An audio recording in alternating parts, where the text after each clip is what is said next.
Le pistolet n'était pas encore sorti, mais ce n'était pas nécessaire. Elrich, duc de Normmarsh, se tenait dans l'ombre profonde de l'arche d'une auberge relais. Il observait un homme au cou épais, vêtu d'un manteau vert bouteille.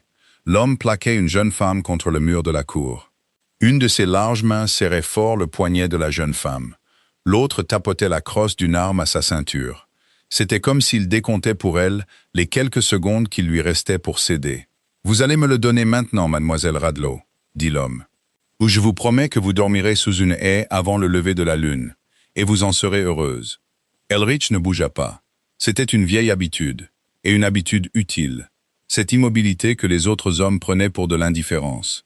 Il avait passé la majeure partie de ses 40 ans à être observé, jaugé, courtisé, craint. Et il avait appris qu'un homme qui restait immobile pendant que les autres s'agitaient était très souvent le seul dans la cour à voir la vérité. En ce moment, la vérité était assez claire. L'individu en vert était la créature d'un huissier ou d'un prêteur sur gage. Il faisait partie de cette race qui commettait ses cruautés en plein jour, car la loi ne les ennuierait pas pour ça. Et la jeune femme, immobilisée sous son emprise, n'avait personne dans toute cette vaste cour boueuse pour s'interposer entre elle et ce qu'il comptait prendre. Le fait qu'elle ne crie pas fut la première chose qui l'intrigua. Une dame effrayée crie, pleure ou s'évanouit dans les bras les plus proches. Et Elrich avait une piètre opinion de ces trois réactions. On s'était évanoui devant lui plus de fois qu'il ne pouvait compter. Celle-ci ne fit rien de tout cela. Elle était devenue très blanche, et sa respiration était rapide. Mais elle soutenait le regard de l'homme avec une fermeté presque insolente, et quand elle parla, sa voix ne trembla pas. « Vous pouvez fouiller mes malles jusqu'à la moindre couture, » dit-elle, « et vous ne trouverez aucune lettre, car il n'y a pas de lettre. Mon père est dans sa tombe depuis 3 mois, monsieur. Quoi qu'il ait dû à votre maître, vous devrez le déterrer et le lui demander, car je n'ai rien, ni la lettre, ni l'argent, et pas la moindre intention d'inventer l'un ou l'autre pour vous épargner le désagrément de votre propre malhonnêteté. » Elrich sentit le coin de sa bouche bouger, avant de lui en avoir donné la permission. Ce n'était pas tout à fait un sourire. Il avait oublié, au cours des longues années grises, qu'il possédait les muscles pour en faire un. Il avait quitté Norm depuis 3 jours. Il était à 100 miles de tout visage familier, et il l'avait arrangé ainsi exprès. Le grand manteau sur son dos était de bonne laine, mais simple, choisi pour sa simplicité. La bague qui aurait dû être à sa main était cousue dans la doublure de son gilet, et le nom qu'il avait donné à l'aubergiste était Gray. Un nom d'intendant, un nom de personne. Aucun homme dans ce pays ne regarderait le grand voyageur, au visage buriné et mal rasé près de l'arche, et ne verrait le duc de Normmarsh. Maître de 40 000 acres, et la terreur des locataires, des magistrats et des filles à marier de 2 comtés. C'était précisément pour cela qu'il était venu. Il était devenu si las d'être le duc qu'il avait commencé à douter qu'il restât encore un homme sous le titre. Et il y avait une raison particulière pour laquelle il en doutait. Une raison avec un nom et un visage qu'il ne s'autorisait pas à prononcer, même dans l'intimité de son propre crâne. Son nom avait été Cassandra, et elle l'avait aimé avec une chaleur si persuasive qu'il avait failli l'épouser. Avant de découvrir, tout à fait par accident, que cette chaleur s'était changée en glace, à l'heure même où une rumeur lui parvint que ses domaines étaient saisis et sa fortune perdue. La rumeur était fausse. C'était une chose que son propre intendant avait répandue pour tester un soupçon. Mais sa fuite loin de lui avait été parfaitement réelle et rapide, et sans un regard en arrière. C'était il y a 15 ans. Depuis, au fil des saisons, Elrich n'avait pas une seule fois réussi à se convaincre qu'un regard tendre posé sur lui était posé sur l'homme, et non sur la couronne derrière lui. Il avait cessé d'essayer. Il était devenu, par degrés prudents, exactement aussi froid que le monde le pensait déjà. Et il s'était dit que c'était la paix. Alors il avait enlevé la couronne comme un manteau. Il était parti sur les routes pour voir, une fois pour toutes, comment le monde traitait un homme qui n'avait rien à offrir. Et ici, dans une cour d'auberge détrempée, au milieu de nulle part, le monde le lui montrait. « Vous avez une langue bien pendue pour une mendiante », dit l'homme de l'huissier. Il lui tordit le poignet, si bien qu'elle haleta malgré elle et se dressa sur la pointe des pieds. Voyons si elle remue aussi joliment quand. Lâchez-la. Elrich n'avait pas décidé de parler. Les mots étaient simplement sortis, bas et réguliers. C'était la voix qu'il utilisait quand il voulait qu'une chose soit faite, et qu'il ne s'attendait pas à le répéter. Il sortit de l'arche et entra dans la faible lumière grise. Il regarda l'homme envers le jauger, comme de tels hommes le faisaient toujours. Le manteau simple, la boue sur ses bottes, l'absence de tout serviteur à ses talons. Et il arriva à la mauvaise conclusion, qui était la conclusion qu'Elrich voulait. Et qui pourriez-vous bien être pour donner des ordres dans une cour publique? Un voyageur qui n'a rien de mieux à faire, dit Elrich, que de ne pas aimer votre tête. Lâchez le bras de la dame, et aucun de nous n'aura à découvrir ce que je fais quand on me donne la peine de demander une deuxième fois. Il devait y avoir quelque chose en lui, après tout. Quelque chose que le manteau simple ne pouvait pas tout à fait dissimuler, car la confiance de l'homme vacilla, et sa prise se desserra. La jeune femme retira son poignet et s'écarta du mur avec une rapidité qui indiqua à Elrich depuis combien de temps elle se tenait immobile contre lui. La créature de l'huissier tempêta un moment de plus. Il parla de la loi, de son maître et des dettes qui la retrouveraient où qu'elle aille se terrer. Puis il vit que personne dans la cour ne l'écoutait. Le grand homme continuait d'avancer sans se presser. Il reconsidéra toute l'affaire et s'esquiva par l'arche, promettant par-dessus son épaule que ce n'était pas la fin. Très probablement, ce n'était pas la fin. Elrich se tourna vers la jeune femme et la trouva déjà en train de le regarder. Il fut déconcerté d'une manière qu'il ne l'avait pas été depuis 15 ans. Il découvrit qu'elle ne le regardait pas avec gratitude. Elle le regardait avec suspicion. « Je vous suis obligé », dit-elle d'un ton qui en faisait une dette qu'elle regrettait d'avoir. « Mais j'espère que vous me pardonnerez si je ne tombe pas à genoux pour remercier le ciel. D'après mon expérience, un inconnu qui veut se mêler des affaires d'une femme ressemble beaucoup au précédent. Je viens tout juste de me libérer d'un inconnu qui voulait se mêler des miennes. C'est une façon bien peu gracieuse de recevoir un sauvetage. Ce n'était pas un sauvetage. C'était deux hommes qui réglaient une affaire entre eux, avec une femme au milieu. C'est ce que la plupart des sauvetages s'avèrent être. » Elle releva le menton. Elle était plus jeune qu'il ne l'avait d'abord pensé, peut-être 23 ans. Elle avait un visage pâle, intelligent, rougi par le vent. Sa robe avait été de bonne qualité autrefois. Elle avait été retournée et reprisée jusqu'à ce que toute sa qualité ait disparu. Et il y avait un raccommodage à sa manchette qu'une main soigneuse, la sienne, pensa-t-il, avait rendu presque invisible. Tout en elle parlait d'une dame tombée de très haut, et refusant, de tout son être, d'admettre qu'elle était tombée. « Mais je vous suis tout de même obligé, » poursuivit-elle plus doucement. « Vraiment, il n'aurait pas lâché l'affaire. Il me harcèle depuis la dernière ville, et il n'y a pas de lettre. Et je ne sais pas comment faire croire à un homme en l'absence de quelque chose. »« On ne lui fait pas croire, » dit Elrich. « On lui fait peur de demander. C'est plus efficace, et ça demande moins de salive. » Quelque chose traversa son visage. La surprise, puis, à contre-cœur, le fantôme d'un amusement. « Vous parlez comme un homme qui a effrayé beaucoup de gens. J'ai eu beaucoup d'entraînement, » dit-il, ce qui était plus vrai qu'elle ne pouvait le savoir. Il la vit classer la réponse, comme si elle ne correspondait pas tout à fait au manteau simple. Elle continua de le regarder avec ses yeux fermes et dubitatifs. Son nom, il l'avait compris, était Radlow, Mademoiselle Radlow. Il apprit le reste par bribes au cours du quart d'heure suivant. Non pas parce qu'elle déballa tout. Elle ne déballa rien. Chaque fait devait être mérité. Mais parce qu'elle était dans une difficulté si évidente que la dissimulation était inutile et elle était trop honnête pour prétendre le contraire. Elle était Isabella Radlow, fille unique d'un pasteur de campagne récemment décédé. Son père, en mourant, lui avait laissé précisément deux choses. Un homme sans importance et des dettes d'une importance considérable. Contractées, dit-elle avec une platitude qui lui coûta, pendant la longue maladie qui l'avait tué. La cure était revenue à un autre homme, le presbytère avec. Le peu de meubles qu'il y avait était allé aux créanciers. Et maintenant, les créanciers, non satisfaits, avaient envoyé leur chien au manteau vert après la fille. Ils étaient convaincus, à tort, que le vieil homme était mort avec une obligation ou un billet de banque ou quelque chose du genre cousu dans ses effets, et que la jeune fille le portait. « Et est-ce le cas ?» demanda Elrich. Il ne savait pas pourquoi il demandait. Ce n'était pas son affaire. Il était parti sur les routes pour n'être l'affaire de personne. Elle le regarda avec quelque chose qui frisait le mépris. Pas pour la question, comprit-il un instant plus tard, mais pour le monde entier qui rendait une telle question raisonnable. Si j'avais un billet de banque cousu dans mon jupon, monsieur, je ne serais pas dans cette cour à essayer de calculer si je peux me permettre l'intérieur de la diligence ou si je dois voyager sur le toit sous la pluie.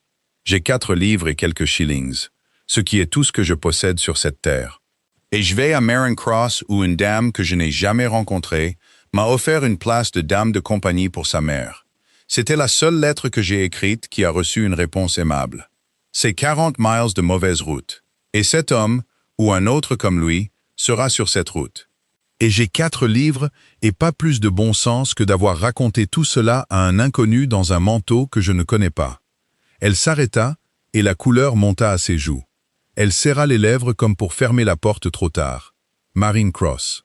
Elrich connaissait ce nom, comme il connaissait tous les noms à 30 miles autour de ses propres terres.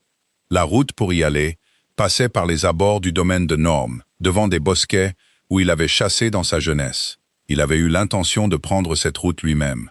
Il avait eu l'intention de la prendre seul, ce qui était tout l'intérêt de sa venue. Il aurait dû lui souhaiter bonne chance et laisser la diligence l'emporter hors de sa vie. C'était la voie raisonnable, et Elrich avait bâti une vie et une réputation sur la voie raisonnable. Au lieu de cela, il s'entendit dire « Vous cherchez un homme pour la route ?» Elle se figea. « Je ne peux pas payer un homme pour la route. Je viens de vous dire ce que j'ai. Vous avez 4 livres et quelques shillings, et vous aurez besoin de chaque sou à l'arrivée. Car on s'attend à ce qu'une dame de compagnie arrive en ayant l'air d'une dame, et non comme une chose traînée hors d'un fossé. » Il le dit simplement, et regarda la simple vérité de ces mots atterrir, et continuer d'atterrir, car elle avait les yeux trop clairs pour discuter un fait. « Je vais moi-même à Marin Cross. J'ai mes propres raisons et elles sont ennuyeuses. Un homme voyage plus en sécurité avec une compagne à ses côtés que seul, et une femme aussi. Si nous y allons ensemble, l'homme au manteau vert et ses amis y réfléchiront à 2 fois, car ils ne s'attaquent qu'à ce qui semble sans défense. Vous n'avez pas besoin de me payer. Vous pouvez considérer que vous me rendez service, si cela vous convient mieux. Rien ne convient mieux quand un inconnu offre quelque chose pour rien, dit-elle. C'est la première chose que mon père m'a apprise, et la dernière qui se soit jamais avérée fausse. Alors ne prétendons pas que c'est pour rien. Je vous emmènerai jusqu'à Marin Cross, et veillerai à ce que vous soyez livrés à la porte de votre dame, saine et sauve et au sec. En échange, il fit une pause, car il n'avait pas pensé si loin. Puis l'idée lui vint, et il découvrit qu'il y tenait plus qu'à quoi que ce soit depuis longtemps. En échange, vous me parlerez comme vous m'avez parlé cette dernière demi-heure. Simplement, comme vous parleriez à n'importe quel homme, sans importance, que vous ne vous attendez pas à revoir. J'en ai assez des gens qui surveillent leur langage en ma compagnie. Et je découvre que j'ai un grand appétit pour qu'on me parle comme si je n'étais personne. C'était la chose la plus vraie qu'il ait dite. Et elle était enveloppée, par nécessité, dans un mensonge, car l'homme qui le demandait était très loin d'être personne. Il la regarda retourner la proposition, y cherchant le piège. Elle n'en trouva pas, car pour une fois, il n'y en avait pas. Seulement un manque en lui si simple et si étrange, que même lui n'aurait pas pu le nommer 1 heure auparavant. « Vous êtes un bien étrange protecteur, » dit-elle enfin. « On me fait comprendre que je suis un très étrange spécimen en tout. » Le fantôme du sourire revint, et cette fois, elle le laissa rester un moment avant de le ranger. « Je ne connais même pas votre nom. »« Gray, » dit-il. Et le faux nom n'avait aucun goût, et il se dit que c'était ainsi que cela devait être. « Vous pouvez m'appeler Gray, Monsieur Gray. » Elle le dit comme pour tester s'il supporterait son poids, et sembla décider provisoirement que oui. « Je vous préviens, je suis de piètre compagnie. Je ne flatte pas, et je n'ai aucun des talents qu'une dame de compagnie est censée avoir. Et j'ai complètement oublié comment être reconnaissante d'une manière qui ne sonne pas comme une accusation. J'ai remarqué, dit Elrich. La dernière diligence ne partait pas avant 1 heure. Elrich la passa dans la salle commune, le dos au mur, et son chapeau bas, surveillant la porte. L'homme au manteau vert ne revint pas, mais un garçon revint. Un palefrenier crasseux qui traîna trop longtemps près de la porte de la cour. Il regarda une fois, fixement, Isabella, là où elle était assise devant une tasse de petite bière qu'elle pouvait à peine se permettre. Puis il partit au trot dans la direction où la créature de l'huissier était partie. Elric le remarqua et ne lui en dit rien. Que les hommes qui la voulaient étaient organisés, patients, et avaient des yeux à l'auberge. C'était son affaire maintenant. qu'il les demandait ou non. Il avait l'expérience des hommes qui voulaient des choses et qui étaient patients pour les obtenir. Jusqu'à très récemment, il en avait été un. Il n'y avait pas de lettre, il en était presque certain. Car une fille assez intelligente pour dire ce qu'elle avait dit dans cette cour était assez intelligente pour avoir vendu un billet de banque depuis longtemps, plutôt que de mourir de faim devant. Les créanciers ne croyaient pas vraiment non plus en leur obligation. Ce qu'ils voulaient, c'était la fille. Une jeune femme seule, sans famille ni protecteur, sans une seule voix pour la défendre, pouvait être forcée, mariée pour régler une dette, ou pire. Et aucun magistrat ne se soucierait de la fille sans le sou d'un défunt. Il était parti sur les routes pour apprendre comment le monde traitait un homme sans rien. Il apprenait plutôt comment il traitait une femme avec moins encore. Quand enfin la diligence fut annoncée, et qu'elle se leva, rassemblant ses malles usées, il se leva aussi. « Restez à mon coude dans la cour, dit-il à voix basse. Montez la première, et laissez-moi m'asseoir où je peux voir la porte. Ne discutez pas. Considérez que c'est l'intégralité de mes honoraires. Que vous fassiez ce que je dis, entre ici et Maring Cross, et que vous ne demandiez la raison qu'après. » Elle le regarda un long moment, et il se prépara à la dispute, mais elle ne vint pas. « Vous avez peur de quelque chose, dit-elle lentement. Pas pour vous. J'ai vu assez d'hommes effrayés pour connaître la différence. Ce n'était pas une question, et il n'y répondit pas. Et elle sembla comprendre que le fait de ne pas répondre était en soi une réponse. Elle hocha la tête une fois, gravement, et fit exactement ce qu'il lui avait demandé. Et quand ils furent montés, la porte fermée, et qu'elle eut pris le siège qu'il voulait pour elle, sans qu'il ait à le répéter, elle rit. Un vrai rire, surpris, rapidement étouffé, mais réel. Et alors que la diligence s'ébranlait dans la pluie, avec le chien d'un huissier quelque part devant eux sur la route, et la froide mission d'un garçon derrière eux, et 40 mauvais miles, entre cette heure et toute sécurité, le duc de Normmarsh sentit quelque chose se retourner dans le creux froid sous ses côtes, là où rien ne s'était retourné depuis 15 ans. Il n'aimait pas du tout ce que cela signifiait. Et il ne fit pas, bien qu'il eût toute la grise longueur du voyage pour le faire, la seule chose sensée qui restait à un homme qui tenait à son secret et à sa paix durement acquise. Se souvenir qu'il était un duc jouant à n'être personne, et changer d'avis avant qu'il ne soit trop tard pour changer quoi que ce soit. La route hors de Wendover les mena vers l'est sous un ciel bas et gris. Elric chevauchait à une certaine distance derrière la chaise de poste, comme il l'avait dit.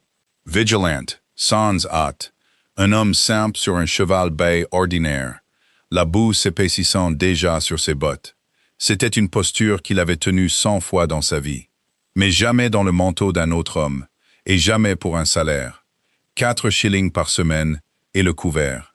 Il avait fixé la somme lui-même à l'auberge. La jeune fille l'avait compté dans sa main, d'une bourse si mince qu'il avait senti la forme de chaque pièce, et elle ne s'était pas excusée de sa minceur, ce à quoi il ne s'était pas attendu, et à quoi il n'avait cessé de penser depuis. Il regardait maintenant l'arrière de la chaise, la façon dont elle tanguait dans les ornières, la façon dont la roue la plus proche semblait fragile. Il l'avait dit au cocher avant de partir. L'homme avait grogné et l'avait ignoré, le prenant pour ce qu'il semblait être. Cela convenait à Elrich.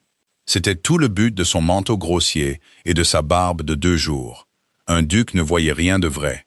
Un duc voyait des têtes courbées, des sourires rapides et l'éclat particulier qui naissait dans les yeux des gens quand il calculait ce qu'on pourrait lui faire donner.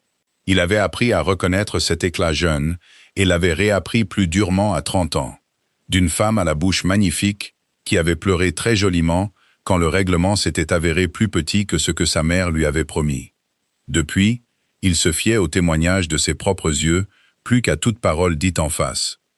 Et le moyen le plus sûr de recueillir de tels témoignages, avait-il découvert, était de ne valoir la peine qu'on lui mente.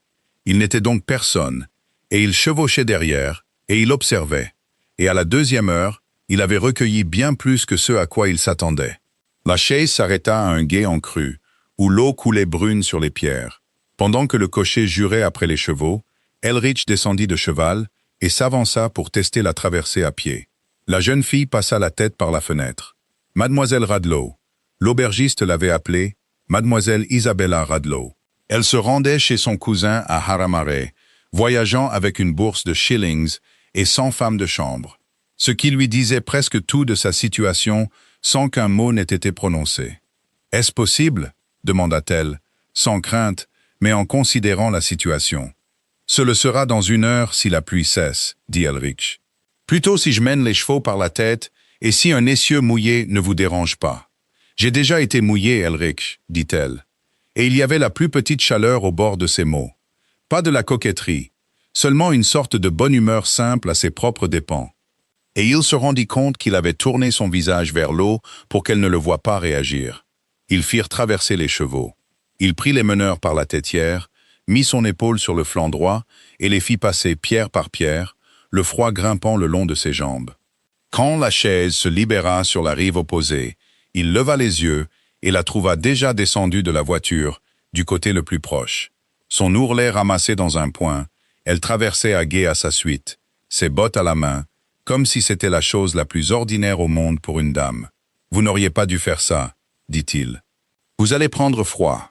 Vous êtes trempé jusqu'à la taille pour 4 shillings par semaine, » répondit-elle, posant ses bottes sur l'herbe et essorant l'eau de son ourlet à 2 mains. « Je pouvais difficilement rester au sec au-dessus de vous et garder une bonne opinion de moi-même. » Elle le dit légèrement, mais elle le pensait.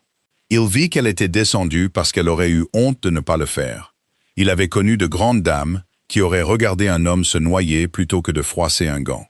Et il les avait vues sourire tout le temps. Il se détourna de nouveau vers les chevaux et s'occupa d'une boucle qui n'avait pas besoin de lui. Le cocher, qui n'avait rien fait du tout, cracha et fit remarquer qu'ils avaient perdu la meilleure partie de la matinée. Mademoiselle Radlow le remercia pour sa patience, comme s'il en avait montré. L'homme parut brièvement honteux, et Elrich le remarqua aussi. La façon dont elle donnait aux gens la version d'eux-mêmes qu'ils pourraient encore devenir. C'était une petite gentillesse, qui ne lui coûtait rien. Et c'était, pensa-t-il, la chose la moins intéressée dont il avait été témoin en une décennie passée à être observé par tous ceux qu'il rencontrait. Ils n'atteignirent pas le prochain relais de poste avant la nuit. La pluie se mit à tomber, après tout, fine, régulière et froide. Au moment où les lumières de l'auberge de l'Homme Vert apparurent à travers elle, les chevaux étaient épuisés. La jeune fille dans la voiture était devenue très silencieuse. Quand Elrich l'aida à descendre, il sentit sa main trembler dans la sienne. « Vous êtes gelé, dit-il. »« Un peu, » admit-elle, ce qu'il comprit immédiatement comme signifiant beaucoup. Et il n'aimait pas la couleur de ses lèvres. À l'intérieur, la salle commune était pleine, bruyante et chaude. L'aubergiste, affairé, jeta un coup d'œil au couple.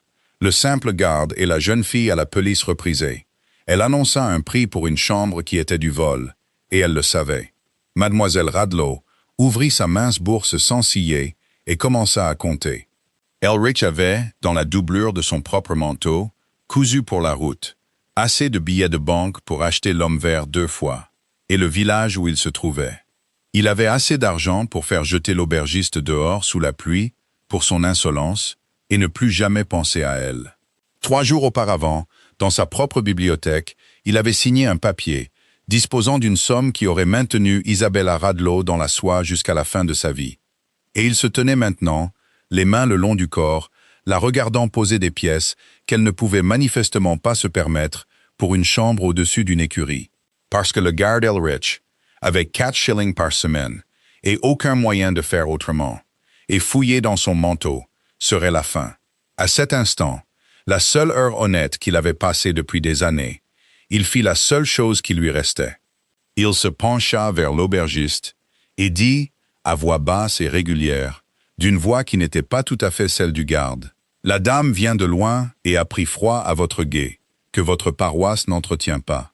Vous lui donnerez la bonne chambre au juste prix, avec un feu allumé maintenant, et de l'eau chaude.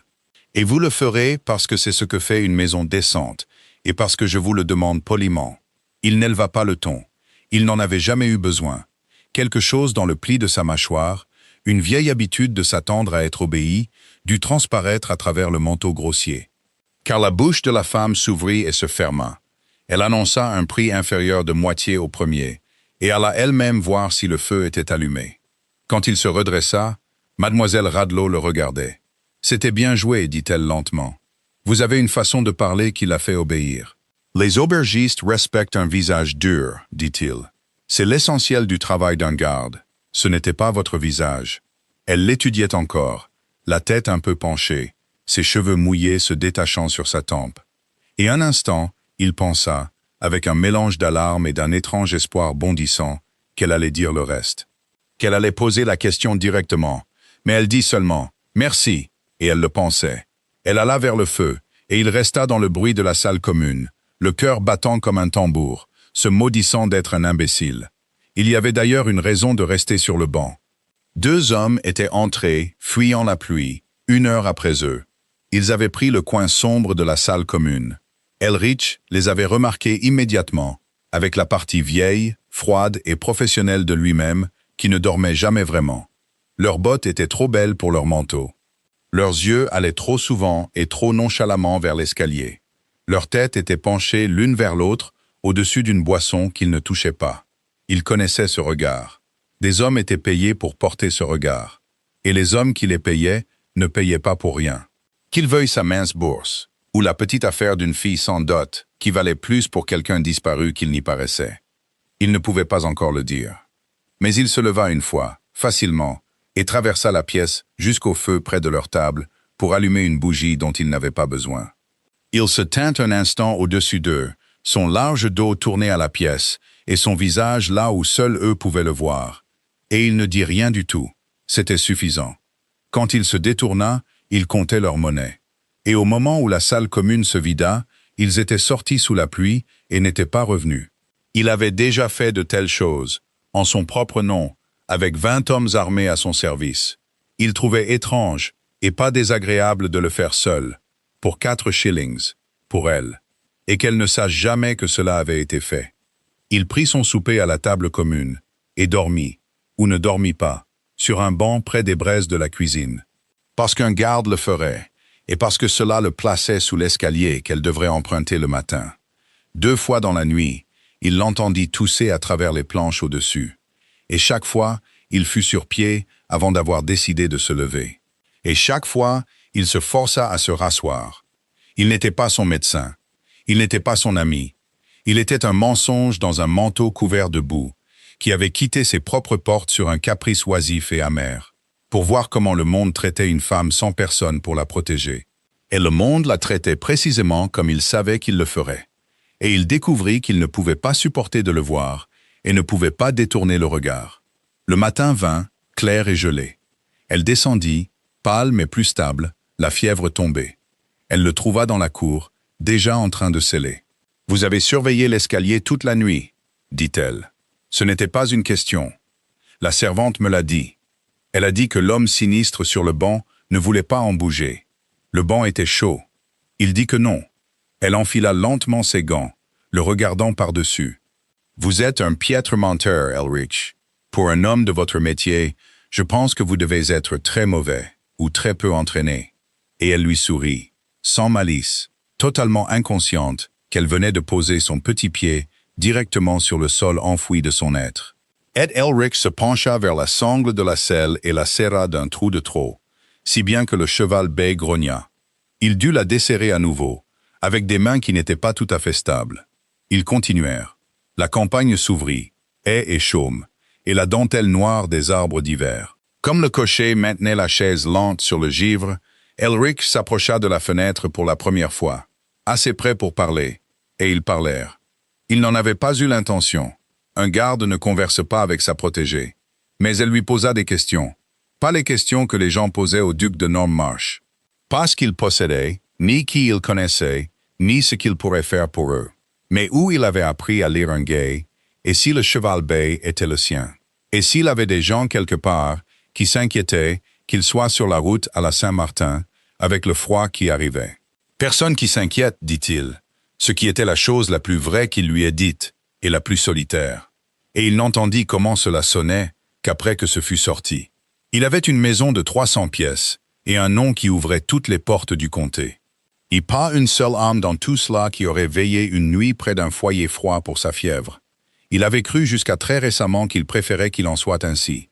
Qu'un homme qui ne devait rien, et à qui on ne devait rien, ne pouvait pas être trahi une seconde fois. Il n'était plus certain de le croire. Et l'incertitude l'effrayait plus que les 2 hommes dans la salle commune. « C'est une dure façon d'être, » dit-elle doucement. Pas de pitié là-dedans, seulement de la reconnaissance, d'une créature solitaire à une autre. Elle resta silencieuse un moment, regardant les haies défiler, blanches de givre et lentes. Quand mon père vivait, nous n'étions pas riches, mais la maison n'était jamais silencieuse. Il vous aurait apprécié, je pense. Il jugeait un homme à sa fiabilité sous la pluie et jamais à son manteau. Elle sourit un peu pour elle-même. Il vous aurait approuvé au guet. Il aurait dit, voilà un homme qui fait ce qu'il faut et qui ne reste pas là à se faire remercier. C'est une dure façon d'être, dit-elle doucement. Pas de pitié là-dedans, seulement de la reconnaissance, d'une créature solitaire à une autre. J'ai des gens qui s'inquiètent. Je n'en ai juste aucun qui puisse m'aider. Elle le dit simplement, croisant les mains, regardant les champs gelés.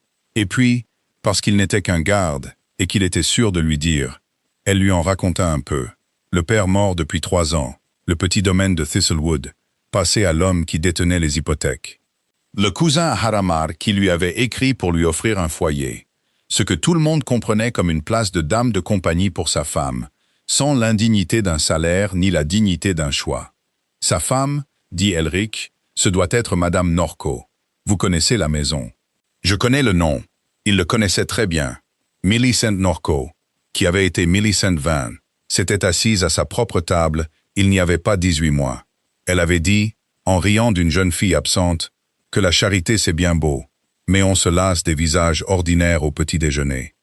Et le souvenir de ce rire, opposé à la jeune fille à côté de lui, qui avait traversé une rivière à gué, plutôt que de rester au sec au-dessus d'un serviteur, lui fit serrer la reine jusqu'à ce que le cuir le morde. « Vous allez être très malheureuse là-bas, dit-il, avant de pouvoir se retenir. » Isabella Radlow les regarda avec quelque chose qui était presque de la surprise et presque de la gratitude, comme si personne ne s'était donné la peine de dire à voix haute la chose qu'elle savait depuis 15 jours. « Très probablement, convint-elle, mais je serai nourrie et au sec, et ne serai un fardeau pour personne qui m'aime.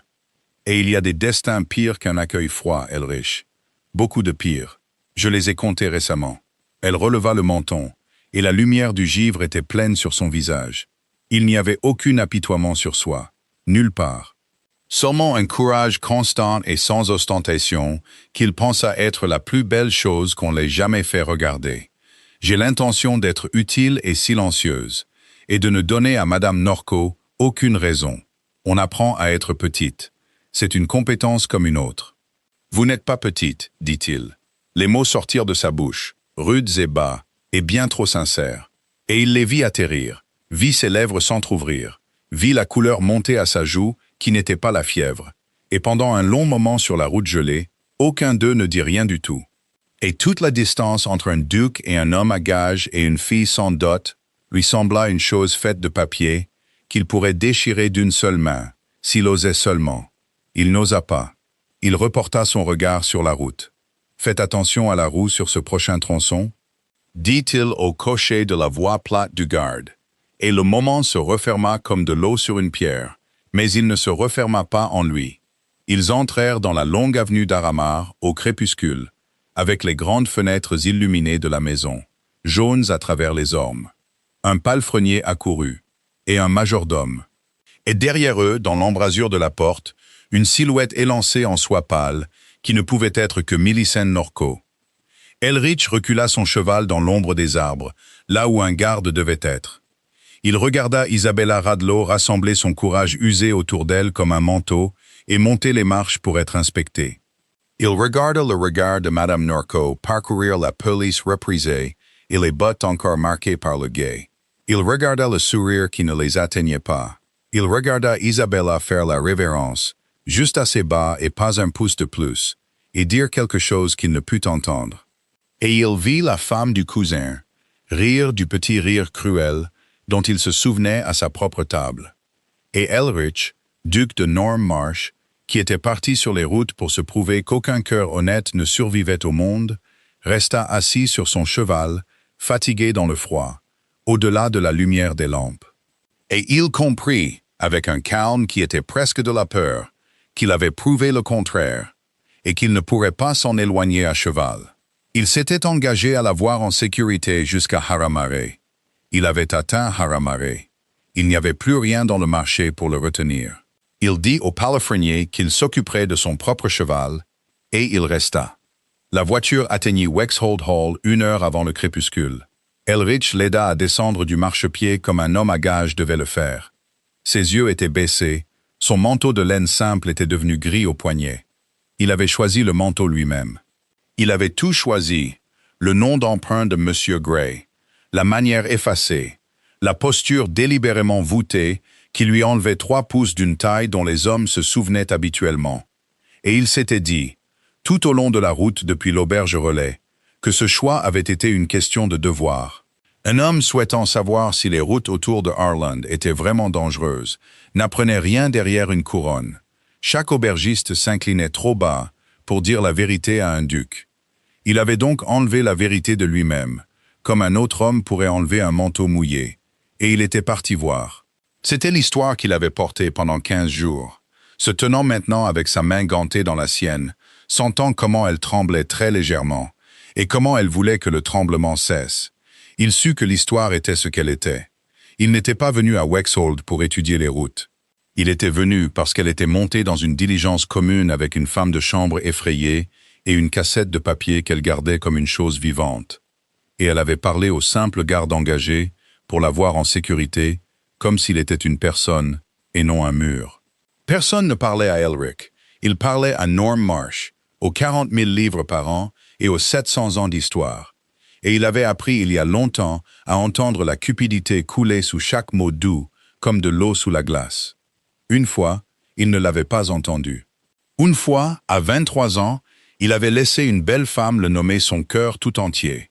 Et il avait découvert, la veille du mariage, que son cœur tout entier avait été un livre de comptes et chaque mot tendre une somme. Il n'avait pas mesuré un mot depuis. Il n'entendait que des sommes. Il n'y avait pas de somme chez Isabella Radlow. C'était la chose qu'il ne pouvait pas laisser tomber. « Vous n'avez pas besoin d'entrer », dit-elle doucement, sa main glissant de la sienne. « Les Norco gardent une chambre au-dessus de l'écurie pour ceux qui accompagnent les invités. Vous y serez plus à l'aise. »« Je vais où vous allez, mademoiselle, » dit-il. « C'est l'arrangement. » L'arrangement concernait la route. Une rougeur toucha sa joue. « Ce n'est qu'un souper. Il n'y a aucun danger pour moi ici, au-delà de la méchanceté. Et on n'engage pas un garde contre la méchanceté. On pourrait, dit-il, si on pouvait trouver un garde prêt à la supporter. » Le coin de sa bouche bougea. Pas un sourire, mais le proche cousin d'un sourire. La chose qu'un sourire devient quand une personne s'est déshabituée de cette habitude. « Alors vous êtes bien trop payé, Monsieur Gray, » dit-elle. Et elle monta les marches devant lui, dans la lumière et le bruit. Il suivit 3 pas derrière, comme le fait un serviteur, et regarda la pièce la prendre. Elle la prit comme l'eau froide prend une pierre qu'on laisse tomber. Une ondulation qui se referme, une surface de nouveau lisse. Wexhold Hall était plein ce soir-là. Un voisinage de campagne dans ses plus beaux atours. 40 bougies doublées dans les longs miroirs. Un quatuor jouant vaillamment à l'autre bout du salon. Isabella portait de la soie grise qui avait été retournée au moins une fois. Il avait l'œil pour les tissus et vit la couture où une aiguille habile avait caché l'usure. Au milieu des bleus paons, des roses et des bijoux en strass scintillant autour de lui, elle ressemblait à un trait de crayon dessiné parmi des aquarelles. Les têtes se tournèrent vers elle et se détournèrent. Une matrone chuchota derrière un éventail. Et au bout de la pièce, se levant d'un groupe d'admirateurs avec la grâce posée d'une femme qui n'a jamais douté de son accueil nulle part, vint Millicent Norco. Il connaissait le type avant de connaître le nom. Il avait été chassé par une douzaine de Millicent Norco dans une douzaine de salles de bal et avait appris leur musique par cœur. Le rire éclatant, destiné à être entendu. La gentillesse portée comme un bijou, pour l'apparat et pour le poids. Elle était belle de cette manière audacieuse qui se fane tôt. Et elle s'approcha d'Isabella, les 2 mains tendues, comme pour saluer sa sœur bien-aimée. « Isabella, vous êtes venue. » Un monde de sens dans ces 2 petits mots. Comme vous êtes courageuse, et encore en gris, comme vous y restez fidèle. Je disais à maman ce matin même, il y a quelque chose de presque saint dans la façon dont la chère Isabella porte cette unique robe. Comme une nonne, comme une petite nonne grise qui a renoncé au monde. Un rire parcourut les auditeurs les plus proches, doux et obéissant. Mais vous y avez renoncé, n'est-ce pas, ma pauvre chérie, depuis votre papa. Elle laissa la phrase tomber doucement. Un mouchoir tombé, là où tous pouvaient le voir. Eh bien, nous n'allons pas parler de dette à un souper. Non, dit Isabella, nous n'en parlerons pas. Elle le dit sans chaleur et sans broncher. Et les deux mots simples atterrirent dans le petit silence, comme une pierre trouvant le fond d'un puits.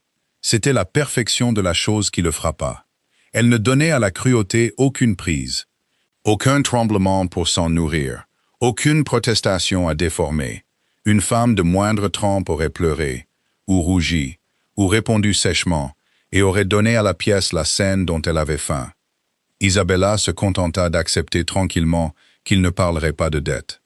Et en acceptant, elle retourna la malice à son auteur, si doucement que la moitié de la compagnie ne saurait que plus tard, en y repensant dans leur lit, qu'un coup avait été porté.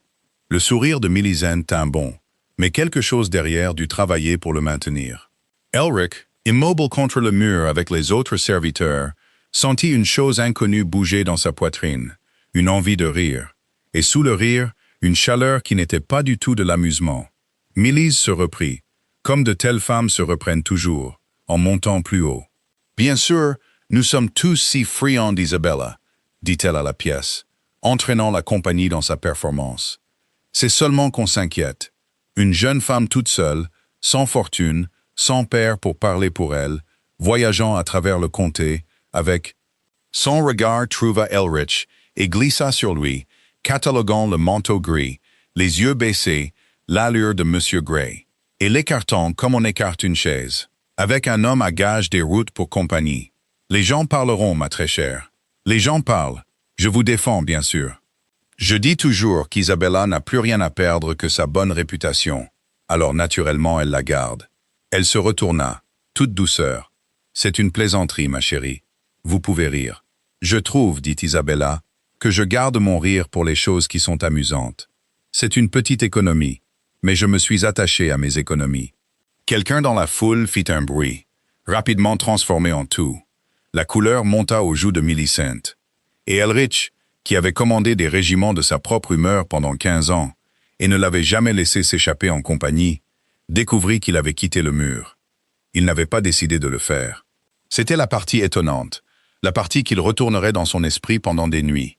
Un homme qui ne faisait rien sans y réfléchir à 3 fois, qui avait fait une forteresse de sa propre délibération, se retrouva à 3 pas dans la pièce, sans aucun souvenir d'avoir choisi ses pas.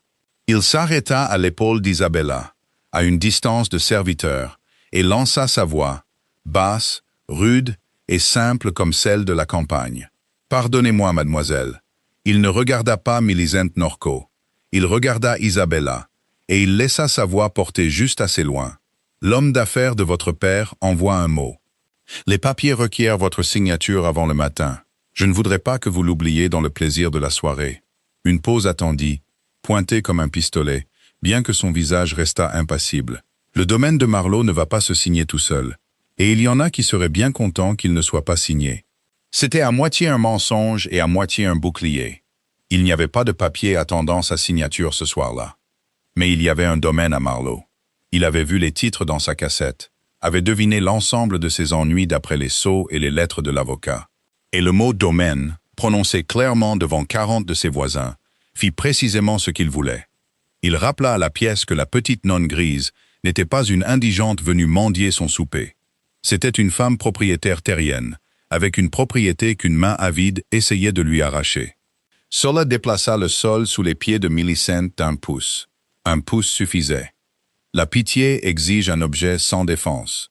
Au moment où Isabella posséda un domaine que des hommes convoitaient, la pitié tourna à l'aigre, en quelque chose que la pièce était moins à l'aise d'afficher. « Un domaine », dit la matrone à l'éventail, d'un ton tout à fait différent. « Marlowe », dit un autre, et il y avait un calcul qui s'éveillait dans le mot.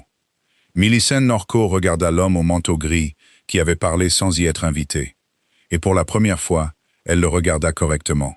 Un temps de trop, un frémissement de quelque chose qui aurait pu être le premier souffle froid d'une question. Elric laissa ses yeux devenir plats et stupides, et baissa la tête, le parfait récipient vide d'un homme à gage. Et le frémissement passa, mais il l'avait senti passer près, et cela le dégrisa. Il était passé à un cheveu de défaire 15 jours de précaution pour le plaisir de voir une femme cruelle perdre pied. Il l'avait fait pour Isabella Radlow, et il ne se reconnaissait pas entièrement dans cet acte. « Vous êtes impertinent, lui dit Millicent, parce qu'elle devait dire quelque chose à quelqu'un. Il est prudent, dit Isabella. C'est pour cela qu'il est payé. Elle inclina la tête vers la compagnie avec un sang-froid qui lui coûta. Il pouvait voir que cela lui coûtait. Le fin tremblement revint dans la main qu'elle gardait pliée à sa taille. Elle ajouta, « Vous me pardonnerez. Mon homme a raison. Il y a des affaires qui n'attendent pas le plaisir. Millise, merci pour cette charmante soirée. Vous êtes toujours si fidèle à vous-même. » Et elle se tourna et quitta le salon, la colonne vertébrale droite et le menton haut. Elric suivit 3 pas derrière. Et derrière eux deux, la pièce éclata du bruit de mer particulier de 40 personnes, décidant tout en même temps de ce dont elle venait d'être témoin. Il la rattrapa dans la longue galerie qui longeait la façade ouest de la maison. Elle était vide et bleue de crépuscule. Les bougies ici n'étaient pas allumées, et la dernière lumière du jour entrait, grise, par les hautes fenêtres. Elle s'était arrêtée au bout, une main à plat contre le lambris froid, la tête baissée. Elle respirait comme une personne qui a retenu sa respiration longtemps. Il ralentit. Un serviteur se serait arrêté à la porte. Il ne s'arrêta pas à la porte. « Vous n'auriez pas dû parler », dit-elle sans se retourner. Sa voix était stable. Seul lui, qui avait passé 15 jours à l'apprendre, entendit le fil d'instabilité qui la parcourait. C'était une gentille intention. Mais vous vous êtes fait remarquer, et les hommes qui gardent pour un salaire ne se font pas remarquer. Vous le savez mieux que moi. Je le sais, dit-il. Alors pourquoi? Il se tint dans l'obscurité bleue et envisagea, le temps de 3 respirations, de lui dire la vérité. Toute la vérité, la couronne, et les 700 ans, et la somme qu'il ne pouvait pas entendre dans sa voix. Les mots vinrent très près de ses dents. Il n'avait pas voulu dire une chose vraie à une autre âme vivante en 15 ans, et il voulait maintenant, absurdement, donner à cette femme chaque chose vraie qu'il possédait. Parce qu'elle avait tort à votre sujet, dit-il à la place, et j'ai peu de patience pour les gens qui ont tort et qui en sont satisfaits. Isabella se retourna. Dans la lumière déclinante, son visage était fatigué et sans défense, et plus beau pour les deux. Vous ne savez pas si elle avait tort. Vous me connaissez depuis 11 jours. Pour ce que vous en savez, je suis exactement la nonne grise qu'elle dépeint. Une femme sans rien ni personne, gardant un nom vide. Vous ne gardez pas un nom vide. Il entendit sa propre voix abandonner la rudesse de la campagne, plus calme, plus la sienne qu'il ne l'avait voulu, et ne put l'arrêter. Vous gardez une maison pleine de gens qui ne peuvent pas se garder eux-mêmes. 3 familles de locataires à Marlow qui seront jetées sur la route si les papiers vont dans le mauvais sens. Et une gouvernante mise à la retraite sans rien. Et la tombe de votre père qu'un cousin a l'intention de labourer avec le reste. Vous portez toute leur vie dans une boîte sur vos genoux. Et vous n'avez pas une seule fois en 11 jours parlé de vous comme de la personne lésée. Ce n'est pas un nom vide, mademoiselle. J'ai vu des noms vides. Ils ne pèsent rien. Le vôtre vous a presque cassé le bras. Le silence qui suivit fut long. Il en avait dit beaucoup trop. Un homme à gage des routes ne lisait pas les ennuis dans la cassette d'une femme, ni les ennuis dans son cœur. Et il la regarda comprendre qu'il en avait trop dit. Il regarda la question se former dans ses yeux gris clairs, exactement comme elle s'était formée dans ceux de Millicent Norco, et il s'y prépara. Mais elle ne posa pas la question. Elle le regarda seulement d'un long regard posé, réfléchi. Le regard d'une femme qui a appris à lire le vrai poids d'une pièce à son son, et qui écoute maintenant le son de lui. « Vous parlez, dit-elle lentement, très bien pour un homme des routes. J'ai eu le loisir de lire, dit-il. Garder, c'est surtout attendre. C'est vrai. Elle ne le crut pas. Il vit qu'elle ne le croyait pas. Et il vit aussi qu'elle choisit délibérément, comme elle faisait tout, de ne pas insister. Quoi qu'elle soupçonnât, elle le plia et le rangea. Et ce pliage était en soi une sorte de cadeau. Une courtoisie rendue à son silence, en échange de la courtoisie qu'il avait rendue à son nom, Monsieur Gray. Celui qui vous a appris à lire vous a aussi appris, je pense, à voir. Peu de gens voient. Ils regardent la robe grise et sont satisfaits d'avoir vu. Elle prit une profonde inspiration et se stabilisa. Vous avez vu la boîte sur mes genoux, et vous avez su qu'elle n'était pas vide. Savez-vous qu'en 11 jours, vous êtes le premier? Le premier à le voir, le premier à le dire. Sa voix se brisa seulement un peu, et elle la maîtrisa. Je me suis si habitué à être regardé et reposé, comme un livre que personne n'a l'intention de lire, que j'avais presque oublié que j'étais écrite. C'est une chose étrange de se le faire rappeler par un inconnu. « Je suis une piètre sorte d'inconnu, dit-il. » Et c'était la chose la plus vraie qu'il ait dite de toute la soirée, et elle ne pouvait pas savoir à quel point c'était vrai. Elle l'étudia un moment de plus, comme pour peser si elle devait laisser passer les mots. Mon père disait, « Un homme se révèle par ce qu'il défend, dit-elle enfin. Pas par ce qu'il prend, ni par ce qu'il dit de lui-même. Ce sont des choses bon marché, et chaque imbécile en a en abondance. Mais par ce qu'il place entre le danger et lui, quand rien ne l'y oblige. Il disait qu'on pouvait connaître l'âme entière d'une personne par cette seule mesure. Si seulement on avait la patience de regarder et d'attendre. » Son menton se leva d'une fraction. « J'ai eu beaucoup d'entraînement à regarder et à attendre, Monsieur Gray. C'est presque tout ce qu'une femme dans ma position est autorisée à faire. Alors je vais vous dire ce que j'ai observé ce soir. Un homme à gage a été payé pour garder une cassette sur une route. Au lieu de cela, il a quitté un mur dans une maison qui n'était pas la sienne, devant des gens qui pouvaient le renvoyer sans référence, pour se tenir entre une femme sans amis et une pièce pleine de malveillance. Rien ne l'y obligeait. Il n'était pas payé pour ça. Il l'a fait, je pense, pour la simple raison que c'était mal, et qu'il ne pouvait pas le supporter.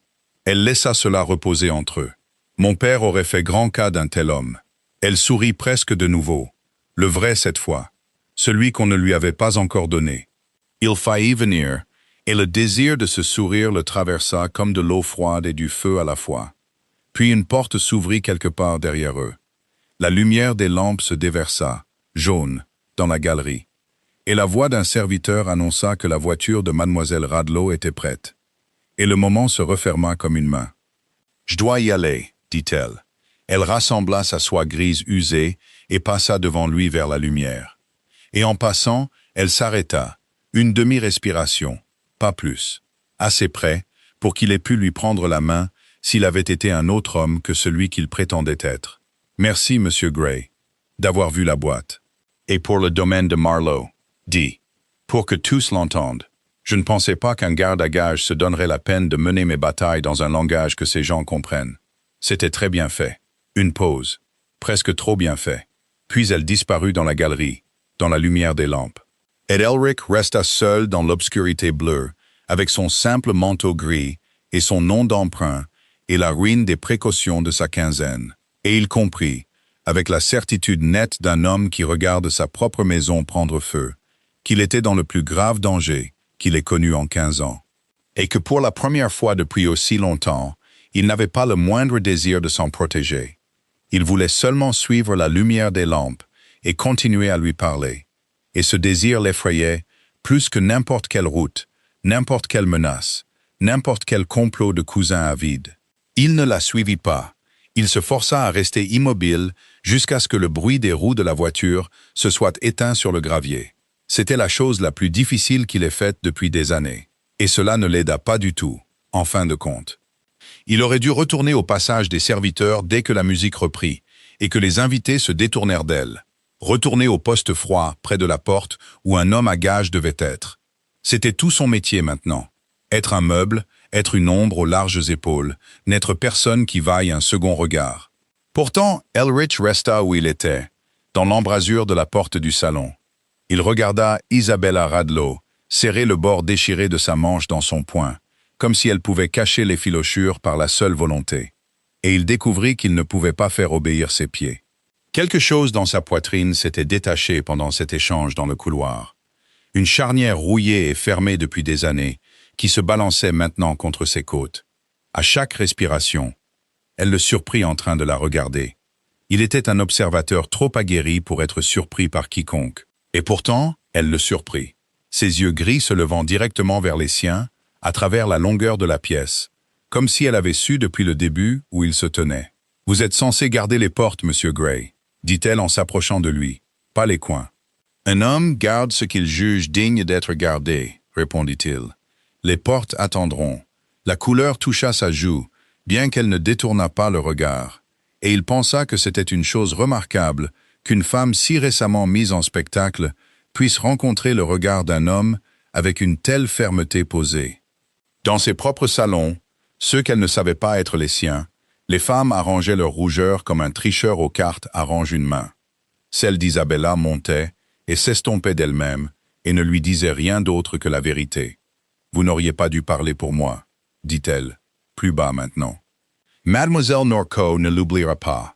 Elle a une longue mémoire pour les affronts, et elle considère l'insolence d'un serviteur comme le principal d'entre eux. « Je ne suis pas certain que c'était de l'insolence, » dit Elrich. « J'ai seulement demandé à la dame si la boue sur votre ourlet était de votre choix ou celui des routes. » Elle n'avait pas de réponse. C'est précisément de l'insolence dans une maison comme celle-ci. Mais le coin de sa bouche bougea, et il comprit qu'elle ne le grondait pas du tout. « Vous vous êtes fait une ennemie à cause de moi. Vous avez été engagé pour ne pas vous faire d'ennemis. Vous avez été engagé pour être ennuyeux. Alors j'ai échoué à la seule tâche pour laquelle je suis apte. » Il inclina la tête, la petite révérence moqueuse d'un homme qui a servi dans de nombreuses salles. « Venez, l'air du soir vous fera plus de bien qu'une autre heure de leur gentillesse. » Il la conduisit dehors par les longues portes vitrées, à l'arrière de la pièce.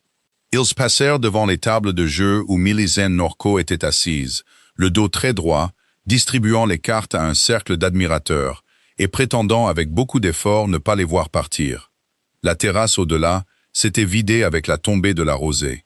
En dessous, les jardins de Harrogate descendaient en terrasse sombre jusqu'à une haie d'ifs et une fontaine silencieuse pour la nuit. Et au-delà de la haie, le terrain descendait vers les champs où, depuis 3 nuits, on avait vu des lampes bouger qui n'appartenaient à aucune mission honnête. Elric remarqua d'abord la lisière des arbres, comme il le faisait toujours, avant de se permettre de remarquer quoi que ce soit d'autre. Vieille habitude. Nouvelle habitude, celle-ci, la façon dont son regard revenait de l'obscurité, se posait sur elle et s'apaisait. « Vous continuez de regarder vers les champs, » dit Isabella. Elle avait serré son châle et se tenait à la balustrade. La lumière des fenêtres éclairait sa joue. « Vous pensez qu'ils viendront ce soir? Je pense qu'un homme est payé pour s'y attendre chaque nuit, et pour être heureux les nuits où ils ne viennent pas. » Il posa ses mains sur la pierre froide, à une distance prudente des siennes. « L'homme de votre cousin m'a peu dit quand il m'a engagé. Seulement qu'une dame souhaitait voyager jusqu'à Harrogate et revenir à Milton Sinclair en sécurité, et que les routes entre les deux n'étaient plus sûres. Il n'a pas dit pourquoi une dame de si bonne naissance vaudrait la peine d'être effrayée. De bonne naissance, elle rit, et il n'y avait pas d'amertume là-dedans, seulement une sorte de musique lasse. On vous a mal informé, Monsieur Gray. Je suis la pauvre Radlow. Il y en a toujours une pauvre dans une famille comme la mienne. La branche qui s'est mariée par amour, et qui a été coupée pour cela. Mon père était le plus jeune fils d'un fils cadet. Quand il est mort, il y avait la cure de Milton Sinclair, 40 livres par an, et beaucoup de fierté qui ne pouvait pas être dépensée chez l'épicier. Ma mère coude. Je tiens les comptes de 3 ménages qui ne sont pas les miens, et j'enseigne le piano aux filles Ashfield pour le prix de mes dîners. Elle le dit simplement, comme une femme donne des indications pour un endroit qu'elle connaît bien. Alors vous voyez, il n'y a pas de fortune en moi à voler. Quoi que ce soit qui bouge dans ces champs ne bouge pas pour moi. Ce n'était pas de l'apitoiement sur soi. Il avait entendu beaucoup d'apitoiement sur soi dans sa vie, déguisé en modestie, cherchant la pitié des autres, comme un pêcheur cherche la truite. Et ce n'était pas ça.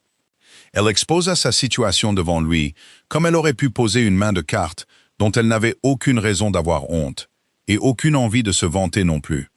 Cela le défie plus complètement que n'importe quelle larme n'aurait pu le faire. Alors pourquoi le danger? Demanda-t-il. Une femme n'engage pas un garde pour 40 livres par an. Ses mains se resserrèrent sur le châle. Mon oncle, Sir Gideon, est mort au printemps. Il n'avait pas de fils. Tout Marsh End ira à celui de ses parents, qui pourra prouver la revendication la plus ancienne. Et les papiers qui le régleraient. Les actes de mariage de ma grand-mère. La substitution telle qu'elle a été rédigée à l'origine. Ces papiers ont été laissés à la garde de mon père, parce qu'il était l'honnête. Et ils me sont parvenus. Je ne les voulais pas. Je n'ai pas demandé à être celle qui détient la seule preuve de qui possède 4000 acres. Elle se tourna vers lui alors, de face. Et il vit que sous son calme courait un mince fil brillant de peur, tendu et caché. Quelqu'un préférerait que la preuve soit perdue sur la route, plutôt que lue dans un tribunal.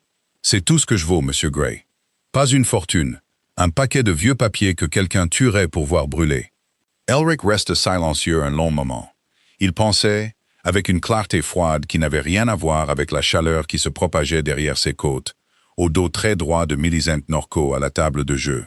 et à son père, Lord Averton, dont les domaines jouxtaient Marsh End sur toute sa bordure ouest, et à la façon dont un homme pourrait humilier une cousine pauvre dans une pièce bondée, précisément pour apprendre à la pièce qu'elle n'était personne, pour que, lorsqu'elle disparaîtrait d'une route sombre, personne ne se donnerait la peine de demander où elle était passée. « Vous n'avez pas peur d'eux, dit-il.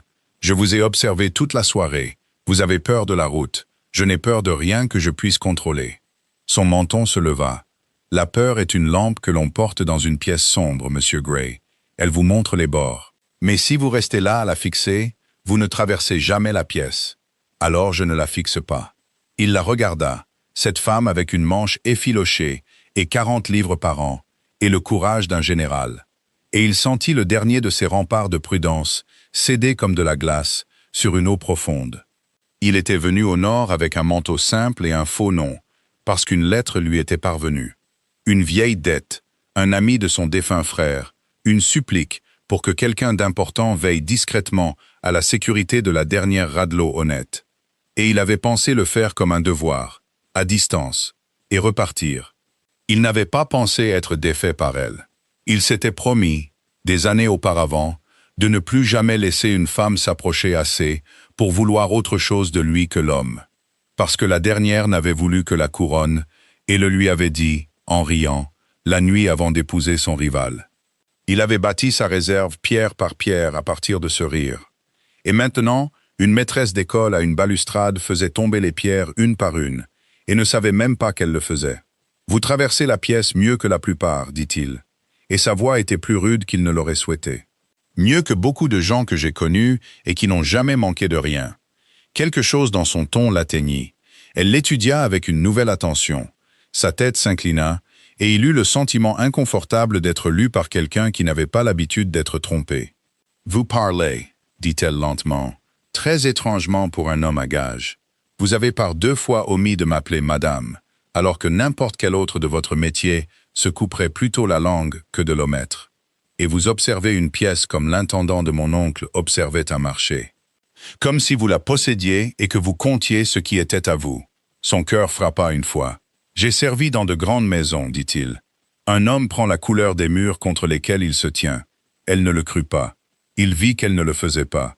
Et il vit aussi qu'elle choisit, pour des raisons qui lui étaient propres, de ne pas insister. Qu'elle plia le petit mystère de lui dans une poche intérieure pour l'examiner plus tard, comme une femme prudente plie une pièce qu'elle ne peut pas encore dépenser. « Vous êtes un étrange garde, Monsieur Gray. On me l'a dit ce soir plus d'une fois. » Il offrit son bras, s'attendant à moitié à ce qu'elle le refuse comme étant indigne d'une dame de s'appuyer sur l'aide engagée, et à moitié certain maintenant qu'elle ferait la chose inattendue. Elle le fit. Sa main gantée se posa dans le creux de son coude, légère comme un oiseau, et ils descendirent ensemble les marches de la terrasse dans le jardin sombre. Et il était plus conscient de ce petit poids sur son bras qu'il ne l'avait été de quoi que ce soit depuis des années. Ils marchèrent sur le chemin de gravier entre les ifs. Elle lui nomma les étoiles, là où elles apparaissaient à travers les nuages mouvants. Elle lui dit qu'elle avait appris leur cours elle-même dans un almanach emprunté un hiver. Il n'y avait pas eu de charbon pour le feu de la salle de classe. Et lire près de la fenêtre froide était un travail plus chaud que de frissonner près de l'âtre. Elle lui parla des filles Ashfield et de leur terrible gamme. Elle le fit rire franchement, un son qu'il reconnut à peine dans sa propre gorge, avec un récit de la campagne de la plus jeune contre le métronome. Elle ne lui posa pas une seule question sur lui-même qu'un serviteur pourrait trouver offensante, et il comprit que c'était aussi une gentillesse, et une plus rare que la monnaie. Au pied du jardin, les fontaines silencieuses se dressaient, une jeune fille de pierre versant de l'eau sèche d'une jarre sèche. Et ici, le chemin se terminait, et ils durent rebrousser chemin. Isabella s'arrêta au bord de la fontaine et leva les yeux vers lui. La maison était assez loin maintenant pour que seule la lune l'éclaire, et la manche effilochée et la robe usée n'étaient rien, étaient moins que rien. Il n'y avait que son visage tourné vers le sien, avec la confiance grave et ouverte d'une personne qui a décidé, contre tout son bon sens, d'apprécier quelqu'un. « Merci, dit-elle, pour le couloir, quoi que cela vous coûte. Personne ne s'est interposé entre moi et la langue de cette femme en 3 ans. Et je m'étais si habitué à être seul que j'avais presque oublié qu'une personne pouvait faire autrement. Vous ne serez pas seul sur la route, dit-il. Les mots sortirent de lui avant que sa prudence ne puisse les rattraper. Quoi qu'il arrive, vous avez ma parole là-dessus, et ma parole vaut plus que le manteau que je porte. Elle sourit, incertaine, réchauffée. Une mèche de cheveux s'était détachée sur sa tempe. La brise nocturne la posa sur sa joue, et sans décider de le faire, il leva la main et la repoussa. Le plus léger effleurement de sa jointure contre sa peau, fraîche et douce. Les épingles de ses cheveux sous le bout de ses doigts. Elle devint très immobile. Il devint immobile. Tout le jardin sombre semblait retenir son souffle autour d'eux deux. Et l'espace entre son visage et le sien n'était rien. Était une note tenue. Était la largeur d'une seule inspiration qu'il ne prit pas. Ses yeux cherchèrent les siens. Pas pour son rang, qu'elle ne connaissait pas. Pas pour sa fortune, dont elle ne rêvait pas. Mais pour lui, seulement lui. L'homme au manteau simple qui l'avait fait rire à une fontaine. Et ce regard scrutateur était la chose qui lui avait été refusée toute sa vie. Parmi des gens qui voyaient le duc de Normmarsh, et jamais l'homme à l'intérieur du titre. Et cela brisa quelque chose en lui, et le répara dans le même instant. Il ne combla pas la distance. L'avoir fait ici, dans le noir, à une femme à son service et sous sa garde, qui ne connaissait pas son vrai nom. Cela aurait été un mensonge superposé à un mensonge, et elle ne méritait ni l'un ni l'autre. Il laissa tomber sa main. Il recula, et le froid se précipita dans l'espace où sa chaleur avait été. « Pardonnez-moi », dit-il à voix basse. Il n'y a rien à pardonner. Sa voix n'était pas tout à fait stable. L'entendre instable défie pire que n'importe quelle audace n'aurait pu le faire. Je pense que nous ferions mieux de rentrer, Monsieur Gray. Oui, mais aucun d'eux ne bougea pendant une respiration de plus. Et dans cette respiration, quelque chose passa entre eux que ni le pardon ni la rentrée ne pourraient reprendre. Et ils le savaient tous les deux.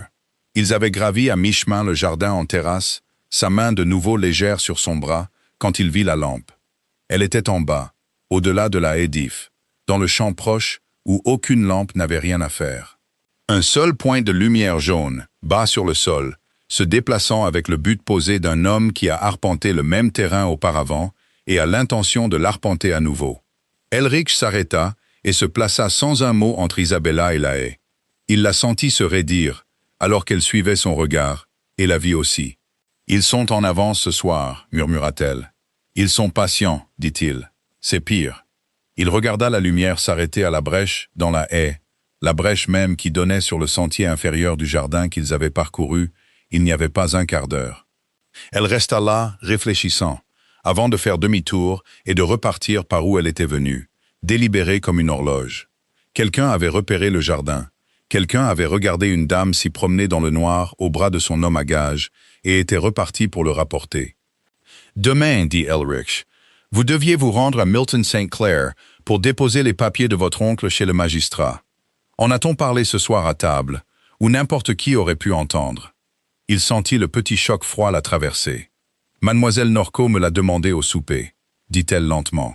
« Combien de temps je comptais importuner Harrogate de ma compagnie? Je lui ai dit que je serais parti demain à midi, que j'avais des affaires à Milton St. Clair qui ne pouvaient pas attendre. » Sa main se resserra sur son bras. J'ai dit à toute la table la route que je comptais prendre, et l'heure, et pourquoi. Je leur ai tout dit parce que j'étais trop fier pour la laisser penser qu'elle m'avait chassé. Alors ils savent, dit Elrich doucement. Et nous ne prenons pas cette route, et nous ne partons pas à midi. Il regarda une fois de plus le champ sombre où la lampe avait été. Et chaque instinct des années qu'il avait passées à être craint, les années qu'il avait passées à commander des hommes et à lire les mains cachées des puissants, se leva en lui, dur, froid et sûr. Ce n'était plus un devoir accompli à distance. C'était son affaire, et par Dieu, c'était la sienne. « Montez à la maison, lui dit-il. Ne dites rien à personne. Verrouillez votre porte et dormez si vous le pouvez. Et faites-moi confiance pour veiller toute la nuit dans le passage devant. Car c'est mon intention. Nous partons avant l'aube, par une route dont personne à cette table n'a entendu le nom. » Elle leva les yeux vers lui, et la peur était sur son visage maintenant, évidente. Et en dessous, quelque chose d'autre, de plus stable et de plus chaud, qui n'était pas là une heure auparavant. « Qui êtes-vous, Monsieur Gray » demanda-t-elle. Ce n'était pas une accusation, c'était presque une supplique. Pendant un long moment, debout dans le noir avec sa main sur son bras et un ennemi caché arpentant le champ en contrebas, Elrich fut à un cheveu de lui dire toute la vérité. Le titre et le faux nom et la lettre qui l'avait amené au nord, et la chose qui était arrivée à sa prudence dans un jardin ce soir. La vérité se pressa derrière ses dents. « Un homme qui tient sa parole, dit-il à la place. C'est tout ce dont vous avez besoin de moi ce soir. » Et il la regarda monter les marches de la terrasse et entrer par les portes vitrées. Il resta seul dans le froid, le cœur battant comme celui d'un garçon, sachant, au-delà de tout déni maintenant, qu'il était à elle. Et qu'avant le lever du soleil, il l'emmènerait sur une route sombre avec des hommes en embuscade, sans qu'elle ne connaisse encore son nom. La voiture sortit de la cour de l'écurie à 4 heures, à cette heure bleue avant toute aube honnête. Elrich l'avait choisi lui-même la veille au soir. Pas la grande diligence de voyage avec les armoiries de Radlow sur la porte, que tout guetteur sur la route reconnaîtrait à un quart de mille, mais la simple chaise de poste avec un attelage loué. Le genre de véhicule qu'une femme modeste aux moyens modestes pourrait prendre vers le nord sans attirer un seul regard. Il avait aussi choisi les chevaux, passant sa main sur chaque jambe dans l'obscurité des stalles, et il avait choisi la route. Et il avait passé les petites heures dans la salle de l'auberge avec une chope de bière qu'il ne buvait pas, écoutant quels hommes allaient et venaient, et comment ils se parlaient. Et y avait appris ce qu'il avait besoin d'apprendre. Ils étaient 3. Ils étaient arrivés de la route de Harrowwaite au crépuscule, et n'avaient pas pris de chambre. Et ils avaient demandé au palefrenier, l'air de rien, si la dame comptait voyager par la route à péage ou par l'ancienne piste des Bouviers sur la lande. Il n'avait pas dit cela à Isabella. Il lui avait seulement dit d'être prête avant le jour, de porter sa cape la plus simple, et de n'apporter rien qu'elle ne puisse porter dans ses 2 mains. Elle l'avait regardé un long moment à la lueur de la bougie dans le passage et n'avait posé aucune question. Ce qui, il le découvrit, ne cessait de l'occuper. Qu'elle avait déjà appris à dépenser sa peur comme un soldat dépense sa poudre, seulement quand cela servirait à quelque chose. Maintenant, elle était assise en face de lui, dans l'obscurité confinée de la chaise, avec la cassette entre ses pieds.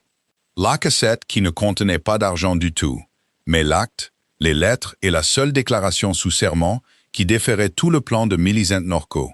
Et elle le regardait dans la lumière grise qui filtrait à travers le store, avec ses yeux fermes. « Vous n'avez pas dormi, dit-elle. J'ai assez dormi. »« Vous n'avez pas dormi du tout, Monsieur Gray. Je vous ai entendu dans le passage 2 fois, et j'ai entendu la porte de la salle commune. Et je vous ai entendu parler au palefrenier d'une voix que vous n'utilisez pas avec moi. Elle le dit sans accusation, comme elle disait la plupart des choses. Comme une personne pose un fait sur une table pour que 2 personnes le regardent. Vous utilisez une voix plus rude avec les serviteurs, une plus plate. Vous avez 3 voix que j'ai comptées, et je commence à me demander laquelle d'entre elles est la vôtre. Pendant une respiration, il fut très immobile, et tout l'édifice du faux nom vacilla sur ses fondations. Et il entendit de nouveau la chose qu'il avait pensée sur la terrasse. Qu'avant le lever du soleil, il l'emmènerait sur une route sombre avec des hommes en embuscade, sans qu'elle ne connaisse encore son nom. Et il pensa, non pour la première fois, qu'une femme qui comptait les voix d'un homme était une femme qu'il serait très dangereux et très stupide de sous-estimer. Ou différemment, dit-il, ce n'est pas un grand mystère. Non, convint-elle, ce n'est pas le cas. Et elle détourna le regard, par la fente du store, vers les haies noires qui défilaient, et le laissa garder son mensonge un peu plus longtemps. Et il comprit qu'elle le laissait faire. Et cette compréhension s'installa dans sa poitrine comme un charbon ardent. La route de la lande montait. Il l'avait choisie contre la route à péage pour la simple raison que la route à péage avait des barrières où un homme pouvait attendre sans se faire remarquer, et la route de la lande n'en avait aucune. Mais la route de la lande avait d'autres vertus pour un embusqué, et il les avait pesées aussi. La longue montée aveugle où les ajoncs se rapprochaient des 2 côtés. Le gué au fond du creux où tout attelage devait ralentir au pas.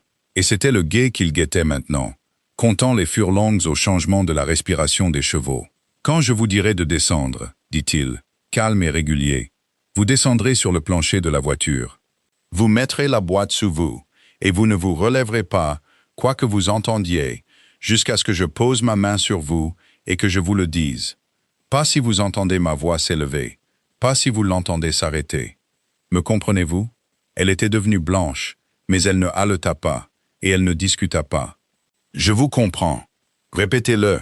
En bas, la boîte sous moi, Et je ne me relève pas avant votre main et votre parole, les deux.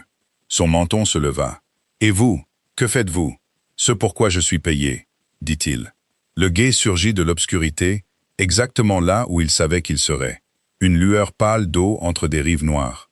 L'attelage ralentit au pas pour le prendre, et c'est alors que le premier homme sortit son cheval des ajoncs du côté le plus proche, un pistolet déjà pointé sur le cocher. Il dit, de la voix agréable et portante d'un homme qui a déjà fait cela, et ne s'attend à aucun problème. Restez où vous êtes, et personne n'a besoin d'être blessé ce soir. En bas, dit Elrich, et Isabella descendit. À ce moment-là, il ne ressentit pas de peur. Il avait appris il y a longtemps que ce n'était pas du courage, mais son cousin plus utile.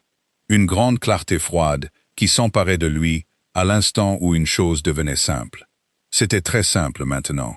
3 hommes et un acte de fiducie dans une boîte sous une femme qu'il ne pouvait pas perdre. Et toute la ruse de sa vie se contracta en un seul point. Il avait laissé le pistolet dans son manteau, où il le chercherait, et mis le second, plus petit, dans sa botte, où il ne le chercherait pas. Il sortit de la porte de la chaise du côté opposé, loin du pistolet pointé, d'une manière basse et rapide qui surprit les hommes qui s'attendaient à ce qu'un garde à gages sorte en fanfaronnant, les mains bien en vue. Le cocher, que Dieu le garde, n'était ni un imbécile ni un héros. Il se jeta à plat sur le siège du cocher. L'attention du premier homme se porta sur lui pendant un demi-battement de cœur, et un demi-battement de cœur était tout ce qu'Elrich avait demandé à la nuit. Il ne tira pas sur l'homme. Un coup de feu amènerait les 2 autres au galop et transformerait une affaire de surprise en une affaire d'arithmétique. Et l'arithmétique ne lui était pas favorable. Il passa sous la tête du cheval à la place, saisit la bride et la tira violemment vers le bas et sur le côté. L'animal hurla et se cabra. Le pistolet partit dans le ciel noir. L'homme tomba par-dessus son épaule, dans l'eau peu profonde du gué, avec Elrich déjà sur lui. Et ce fut fait avec un coude, le talon d'une main, et un genou dans le creux du dos. Rapide, sans joie, et complet. Et l'homme gisait dans l'eau froide, faisant les bruits qu'un homme fait quand on lui a complètement coupé le souffle. 2.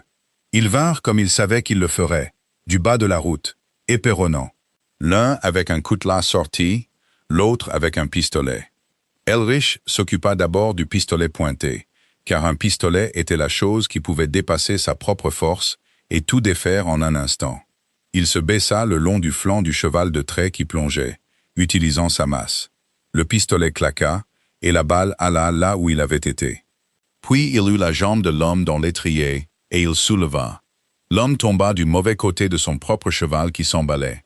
Le pistolet disparut dans l'eau sombre, et c'étaient 2 hommes debout dans un gué dans le noir, et l'un d'eux était Elrich. Le coutelas fut ce qui faillit l'avoir. Il y repenserait plus tard, dans les sueurs froides d'1 heure plus tard. À quel point la lame était passée près. Comment il avait senti le vent de celle-ci le long de sa joue. Comment le faux nom et le vrai, et tout son plan prudent, étaient passés à un souffle de rasoir de finir dans un gué sans nom, sur une lande sans nom, avec la mort d'un intendant à gages.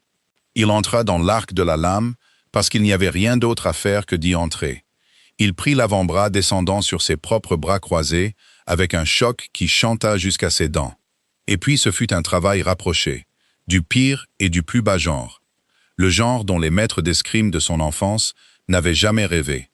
Et il fit ce que la guerre lui avait appris, dans un autre pays, sous un autre ciel, et n'en était fier en rien. Et à la fin, l'homme au coutelas était à genoux dans l'eau, le bras tordu dans le mauvais sens, et son arme emportée par le courant. Et l'homme qu'Elrich avait mis à terre en premier rampait vers les ajoncs. Et le troisième avait maîtrisé son cheval effrayé, et n'était déjà plus qu'un son de sabots s'éloignant, repartant par où il était venu, apportant à Millicent Norco la seule nouvelle qu'elle n'avait pas prévue. C'était fini. Cela avait duré, du premier pistolet pointé au dernier sabot en retraite, peut-être 90 secondes. Elrich se tenait au milieu de tout cela, respirant fort, l'eau froide jusqu'aux genoux, les jointures écorchées. Et son cœur battait enfin, maintenant qu'il en avait le loisir, comme un marteau sur une enclume. Monsieur Gray, sa voix depuis l'embrasure noire de la chaise. Pas en bas sur le plancher comme il le lui avait ordonné. debout dans l'embrasure avec le pistolet de la voiture qu'il avait laissé dans son manteau, tenu à deux mains, pointé et stable, couvrant l'homme qui rampait dans les ajoncs. Et il comprit qu'elle n'était pas restée en bas du tout. Qu'elle s'était relevée dès que la fusillade avait commencé, s'était armée de son propre manteau et s'était tenue prête à dépenser sa seule balle sur l'homme qui le dépasserait.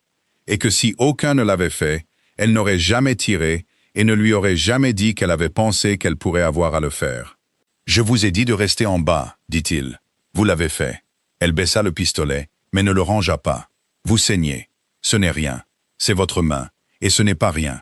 Et vous venez de défaire 3 hommes armés dans une rivière dans le noir, avec une économie qu'aucun intendant sur cette terre n'a jamais apprise. » Elle descendit du marchepied dans l'eau sans un bruit de plainte pour le froid. Elle prit sa main abîmée dans les siennes et la tourna vers la lumière grise. Elle la regarda, puis elle leva les yeux vers son visage. Et il n'y avait plus aucune peur en elle, seulement une terrible et calme arithmétique qui lui était propre. « Qui êtes-vous ? Un homme que vous avez engagé pour vous garder en sécurité. J'ai engagé un homme des routes pour le prix d'un bon manteau et son couvert.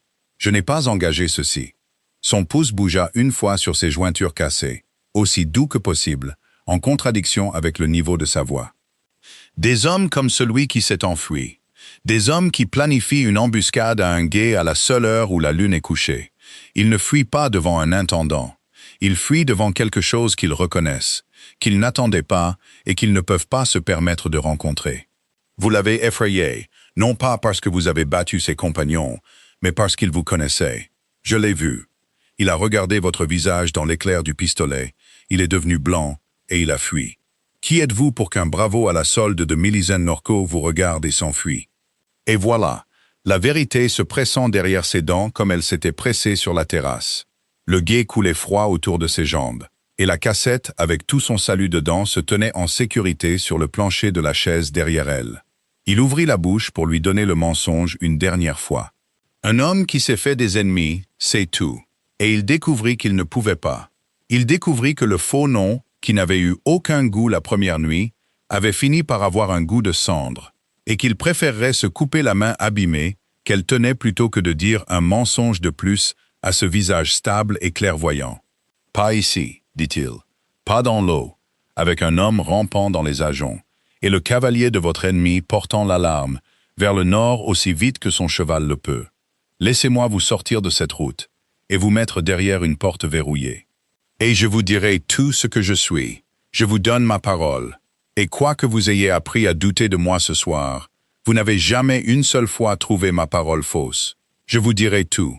Et alors vous pourrez me haïr autant que vous trouverez que je le mérite. » Elle soutint son regard dans la lumière grandissante pendant un long moment. Et quelque chose traversa son visage qui n'était ni de la peur ni de la colère, mais qui était très proche du chagrin. Comme si elle connaissait déjà la forme de la chose qu'il allait dire, et pleurait d'avance. L'affection simple et sûre de l'homme qui s'était interposé entre elle et une pièce pleine de malveillance pour la seule raison que c'était mal, et qu'il ne pouvait pas le supporter. « Alors sortez-nous de la route, Monsieur Gray, » dit-elle. Et le nom était une blessure entre eux maintenant, et ils l'entendirent tous les deux. « Et tenez votre parole. C'est, je commence à le penser, la seule chose réelle à votre sujet. » Elle remonta dans la chaise. Il pansa sa main avec une bande arrachée au bas de sa chemise. Il hissa l'homme rampant par le col et lui laissa la vie, et rien d'autre, sur la rive froide, avec un avertissement dont il se souviendrait. Il lança l'attelage effrayé dans le gué et sur la montée opposée, dans le gris qui s'élargissait. Derrière eux, la lande abandonnait son obscurité furlong par furlong. Et devant eux, au-delà de la vérité qu'il avait promise, et du règlement qu'elle apporterait, tout dépendait maintenant d'une seule chose. Si une femme qui avait compté ces 3 fausses voix pourrait, en entendant enfin la seule vraie, pardonner à l'homme qui les avait toutes utilisées sur elle, l'auberge, choisie par Elrich lui-même, se trouvait à l'écart de la route de la lande, dans un pli des collines. Une petite maison propre et respectable, dont le propriétaire ne posait aucune question à un simple gentleman voyageant avec sa sœur et leur cassette. Et c'est là, dans un petit salon avec un bon feu, la porte verrouillée et les volets fermés contre un matin devenu soudainement lumineux et innocent, qu'Elrich dit la vérité à Isabella Radlow. Il le dit debout, car il lui semblait que c'était une chose qu'un homme devait dire debout. Et il le dit simplement, de la seule de ces trois voix qu'il n'avait encore jamais utilisée avec elle. La voix qui était la sienne, qui donnait des ordres à des hommes qui n'osaient pas désobéir, et qui avait été obéi depuis ses 22 ans. Quand son père mourut, et que tout le poids d'un duché lui tomba dessus en une seule heure grise de novembre. « Mon nom n'est pas Gray, dit-il. Il n'a jamais été Gray, ni Hartley avant lui, ni aucun des noms que j'ai portés sur la route ces 3 dernières semaines. Mon nom est Elrich, et je suis le duc de Normmarsh. Et je vous ai menti à chaque respiration depuis la nuit où vous avez engagé un homme à gage dans la cour d'une auberge relais. Et je vais vous dire pourquoi. Et je ne vous demande rien pendant que je vous le dis, sinon que vous entendiez tout avant de décider de ce que je suis. » Elle était devenue très immobile près du feu. La main aux jointures abîmées qu'elle lui avait pensées reposait, oubliée, sur ses genoux. Elle ne parla pas, et il prit son silence pour une permission, et il continua. Il lui parla de la lettre. Elle était arrivée à Normmarsh 1 mois auparavant, d'une écriture qu'il n'avait pas reconnue, d'un avocat mourant nommé Milton, qui avait servi son père avant la mort de celui-ci, et qui avait gardé toutes ces années, sur sa conscience, une chose qu'il ne pouvait plus emporter dans sa tombe. Que l'héritage des Radlow, le domaine, l'acte, tout ce qui se tenait entre Isabella et sa dépendance à la charité de parents qui ne l'aimaient pas, avait été discrètement, patiemment, légalement et en apparence volé sous son nez par une cousine, Millicent Norco. Elle avait épousé un avocat à elle et forgé une chaîne de transfert de propriété longue d'un furlong, et que le seul document qui pouvait briser cette chaîne, la déclaration sous serment et attestée de l'homme qui avait rédigé le véritable acte, existait encore dans la propre cassette de Milton, et passerait à sa mort, qui était très proche, entre les mains d'Isabella. Si seulement on pouvait la convaincre de le prendre avant que les gens de Millicent ne le fassent. Il m'a écrit, dit Elric, parce qu'il avait servi 40 ans auparavant dans la maison de mon grand-père. Et parce qu'un homme mourant se raccroche au seul grand nom dont il se souvient et qui ne lui a jamais fait de tort, et parce qu'il ne pouvait penser à personne d'autre avec le pouvoir de se tenir entre une femme sans amis et une cousine qui avait déjà tué 2 hommes. J'en ai la preuve maintenant. C'est dans votre boîte. Pour mettre la main sur ce qui n'a jamais été à elle, il m'a demandé de vous protéger. Il ne m'a pas demandé de vous tromper. C'était ma propre initiative et je l'assume. Vous ne le mettrez pas sur le dos d'un homme mort. Pourquoi, dit-elle seulement. Sa voix était basse et ne tremblait pas, et c'était pire que si elle l'avait fait. Parce que je ne vous connaissais pas, il se força à le dire, bien que ce fût le plus difficile de tout. Un duc n'entre pas dans la vie d'une étrangère et ne dit pas « Madame, votre cousine est une voleuse, et votre fortune est un mensonge, et je suis venu vous sauver. » Et s'attend à être cru plutôt qu'à être ridiculisé. Ou pire, s'attend à ne pas être surveillé. Car Millicent avait des yeux dans cette auberge, Isabella. Elle a des yeux partout. Et le moyen le plus sûr de vous voir morte sur une route était que le duc de Norme arrive à vos côtés avec des trompettes. J'ai pensé, Dieu me pardonne l'arrogance de cela, que je viendrai discrètement, que je verrai comment les choses se présentaient, que je vous mettrai, vous et la preuve, en sécurité, et que je repartirai, avant même que vous ne sachiez qu'un grand homme s'était soucié de vous. Et vous garderiez votre fortune et votre fierté, et ne devriez jamais rien à un duc. J'ai pensé que c'était de la gentillesse. J'ai appris, cette quinzaine, en vous regardant porter votre peur comme de la poudre, compter mes voix, et vous tenir dans l'embrasure d'une voiture avec mon propre pistolet, pour dépenser votre seule balle sur l'homme qui me dépasserait.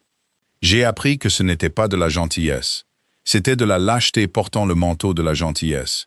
Il était plus facile d'être Gray, qui ne vous devait rien et à qui vous ne deviez rien, que d'être Normmarsh, qui aurait dû se tenir dans la lumière, être vu, être refusé et s'en soucier. Le feu crépita. Quelque part dans la cour, un corbeau, absurde et ordinaire, dans le grand silence du salon.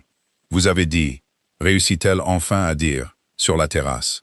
Vous avez dit que vous étiez un homme qui tient sa parole. Et j'ai retourné cela encore et encore sur la route, parce que c'était vrai. C'était la seule planche de vous en laquelle j'avais confiance. Et maintenant, je découvre que l'homme qui l'a dit était un mensonge de ses bottes à son chapeau. Comment suis-je censé garder ces 2 choses, le mensonge et la vérité qu'il contient? Vous n'êtes pas obligé de garder l'un ou l'autre. Il s'approcha d'un seul pas et s'arrêta, car il n'avait pas le droit à plus. Je vais vous dire ce qui est vrai, et vous pourrez le peser contre tous mes faux noms et le trouver insuffisant si vous le voulez. Il est vrai qu'un homme mourant m'a demandé de vous garder en sécurité. Je vous ai gardé en sécurité, et je vous garderai en sécurité, jusqu'à ce que Millicent Norco soit brisée et que vous soyez assise dans votre propre maison, avec votre propre acte, dans votre propre main, et qu'aucune âme sur terre ne puisse vous toucher. C'est ce que je ferai, que vous me pardonniez ou que vous me chassiez de la pièce. Ce n'est pas ça le mensonge. Le mensonge n'a jamais été que mon nom. Tout le reste que vous avez vu. L'homme qui a quitté un mur pour se tenir entre vous et une pièce pleine de malveillance. L'homme qui ne pouvait pas supporter une injustice et ne pouvait pas dire pourquoi. Cet homme n'était pas Gray. Cet homme, c'était moi. Je n'ai jamais eu à le prétendre. Il est la chose la plus vraie que j'ai été en 20 ans. Et vous l'avez créé. Et je ne savais pas, jusqu'à ce qu'un guet dans le noir ce matin ait failli tout finir, à quel point je ne pouvais pas supporter de perdre sa création. Elle pleurait maintenant, sans aucun son, sans aucune honte, les larmes simplement perlant et tombant pendant qu'elle le regardait. Et il se tenait dans l'agonie de ne pas être autorisé à traverser la cour de plancher entre eux et à faire la seule chose que tout son corps s'efforçait de faire. La prendre dans ses bras, hors de la chaise, et la tenir jusqu'à ce que le tremblement cesse. « La boîte, dit-elle. Vous êtes certain. La preuve est réelle. Je ne suis pas... » Un petit rire brisé. « Je ne suis pas dépossédé après tout. Millise n'a pas gagné. Ouvrez-la et voyez. » Il sortit la clé de l'endroit où il l'avait portée contre son propre cœur pendant 15 jours et la posa dans sa main non blessée. « Elle est à vous. Elle a toujours été à vous. Je ne l'ai portée qu'un petit moment. » Elle ouvrit la cassette, là, sur la table du salon. Sa main pensée maladroite, son souffle court. Elle lut la déclaration sous serment de l'avocat Milton, attestée et scellée, et la confession pliée à l'intérieur, et le dossier de 2 hommes qui étaient morts de manière incommode près de l'ascension de Millicent Norco. Elric regarda 15 jours de terreur et une vie entière à être la cousine pauvre, la sans amis, la fille qui comptait ses peurs parce que la peur était presque tout ce qui lui était permis, quitter ses épaules comme de l'eau sortant d'un linge essoré. Quand elle leva les yeux, son visage avait changé. Une fermeté y était apparue, que la peur avait cachée. Alors elle ne sait pas, dit Isabella lentement, que Milton a écrit à quelqu'un. Elle pense que la preuve est morte avec lui. Elle a envoyé 3 hommes pour prendre une cassette à une femme sans amis sur une route isolée, s'attendant à un garde à gages qu'elle pourrait effrayer ou acheter. Et au lieu de cela, l'un d'eux court vers elle maintenant, avec un visage plein d'un duc qui l'a reconnu. Et elle ne sait pas encore ce que cela signifie. L'acier se raffermit. Elle fuira ou elle fera front. Elle n'imaginera même pas maintenant que le grand-duc de Normmarsh a passé 15 jours dans un manteau gris à porter la boîte d'une personne sans importance. Parce que ce n'est pas une chose qu'un duc fait. Et elle a bâti toute sa vie en sachant ce que les gens de votre rang daigneront et ne daigneront pas faire. Votre mensonge, Elrich, celui que je ne vous ai pas encore pardonné, est la seule chose qu'elle ne peut pas voir venir. Non, convint-il. Quelque chose s'alluma en lui à l'utilisation de son nom, son propre nom dans sa bouche pour la première fois. Elle ne le peut pas. Et c'est ainsi que le règlement de compte de Millicent Norco, lorsqu'il arriva 3 jours plus tard dans la longue galerie du siège du comté, où elle était allée établir devant témoin son titre légal, inattaquable, entièrement volé, ne vint pas comme elle avait bâti toute sa vie pour y résister. Elle s'était armée contre l'indignation, contre l'accusation, contre la cousine sans amis, arrivant en larmes pour mendier ce qui ne pouvait être prouvé. Elle avait ses réponses prêtes, lisses comme les transferts de propriétés falsifiés. Son propre avocat docile à son coude et la bonne opinion du comté dans sa poche. Elle ne s'était pas armée contre le duc de Normmarsh, entrant dans la galerie aux côtés d'Isabella Radlow, dans son propre manteau enfin, avec la déclaration sous serment de l'avocat décédé dans sa main. Et tout le poids de son nom et de son rang derrière chaque mot, disant de la seule vraie voix qui avait été obéie depuis ses 22 ans, qu'il avait été témoin de ses propres yeux des hommes, qu'elle avait envoyés pour tuer pour la boîte, qu'il détenait la preuve de 2 autres morts, et qu'il verrait toute l'affaire portée devant la cour du banc du roi et poursuivit avec toute la fortune de Norm Marsh si Dame Isabella Radlow n'était pas restaurée à cette heure même, à chaque acre et chaque sou que cette femme lui avait volé. Il n'y avait pas de place dans un comté pour la parole d'une fille sans amis contre une cousine riche et mariée. Il n'y avait de place dans aucun comté d'Angleterre pour la parole d'une fille sans amis soutenue par le témoignage sous serment d'un homme mort et l'autorité nue, furieuse et sans réponse d'un duc qui s'était donné la peine de venir en personne. Elrich regarda Millicent Norco comprendre. Il regarda la certitude lisse quitter son visage, comme la peur avait quitté celui d'Isabella. Il la regarda passer de la déclaration au sceau ducal. Il ne le gardait plus cousu dans son gilet, mais le portait maintenant à sa main, là où Dieu et le Collège des armes l'avaient destiné, et comprendre qu'elle avait perdu. Pas face à la cousine qu'elle avait passé des années à mépriser, mais face à la seule force au monde contre laquelle elle n'avait jamais pensé à se prémunir, parce qu'elle avait cru jusqu'à la moelle que les hommes de son espèce ne s'abaissaient pas. Il le faisait, pensa Elrich, en regardant son avocat rassembler ses papiers avec des mains qui avaient commencé à trembler. Celui-ci l'avait fait. Celui-ci s'était abaissé si bas qu'il avait porté la boîte d'une personne sans importance, sur une route sans importance, dans un manteau gris. Et il avait trouvé, au fond de cet abaissement, la seule chose en 20 ans qui lui avait donné envie de se redresser et d'être vu. Ce fut fait en moins d'une heure, comme de telles choses le sont lorsque le pouvoir derrière elles est absolu et que la culpabilité est écrite, attestée et scellée. Millicent Norco quitta le comté avant la tombée de la nuit, ruinée en droit et en réputation, pour faire face à ce que la cour du banc du roi ferait de 2 hommes morts, et les parents méprisants qui, toute la vie d'Isabella, l'avaient ignorée pour ses supérieurs, se découvrirent cet après-midi-là une affection chaude et soudaine pour la nouvelle maîtresse du domaine Radlow, et furent reçus par elle avec une courtoisie froide et parfaite qui était en quelque sorte pire que n'importe quelle vengeance. Et Elrich, son travail accompli, la boîte vide et son contenu déposé auprès de la loi, la femme qu'il avait gardée en sécurité, enfin derrière les murs de sa propre maison restaurée, sans qu'aucune âme vivante ne puisse la toucher.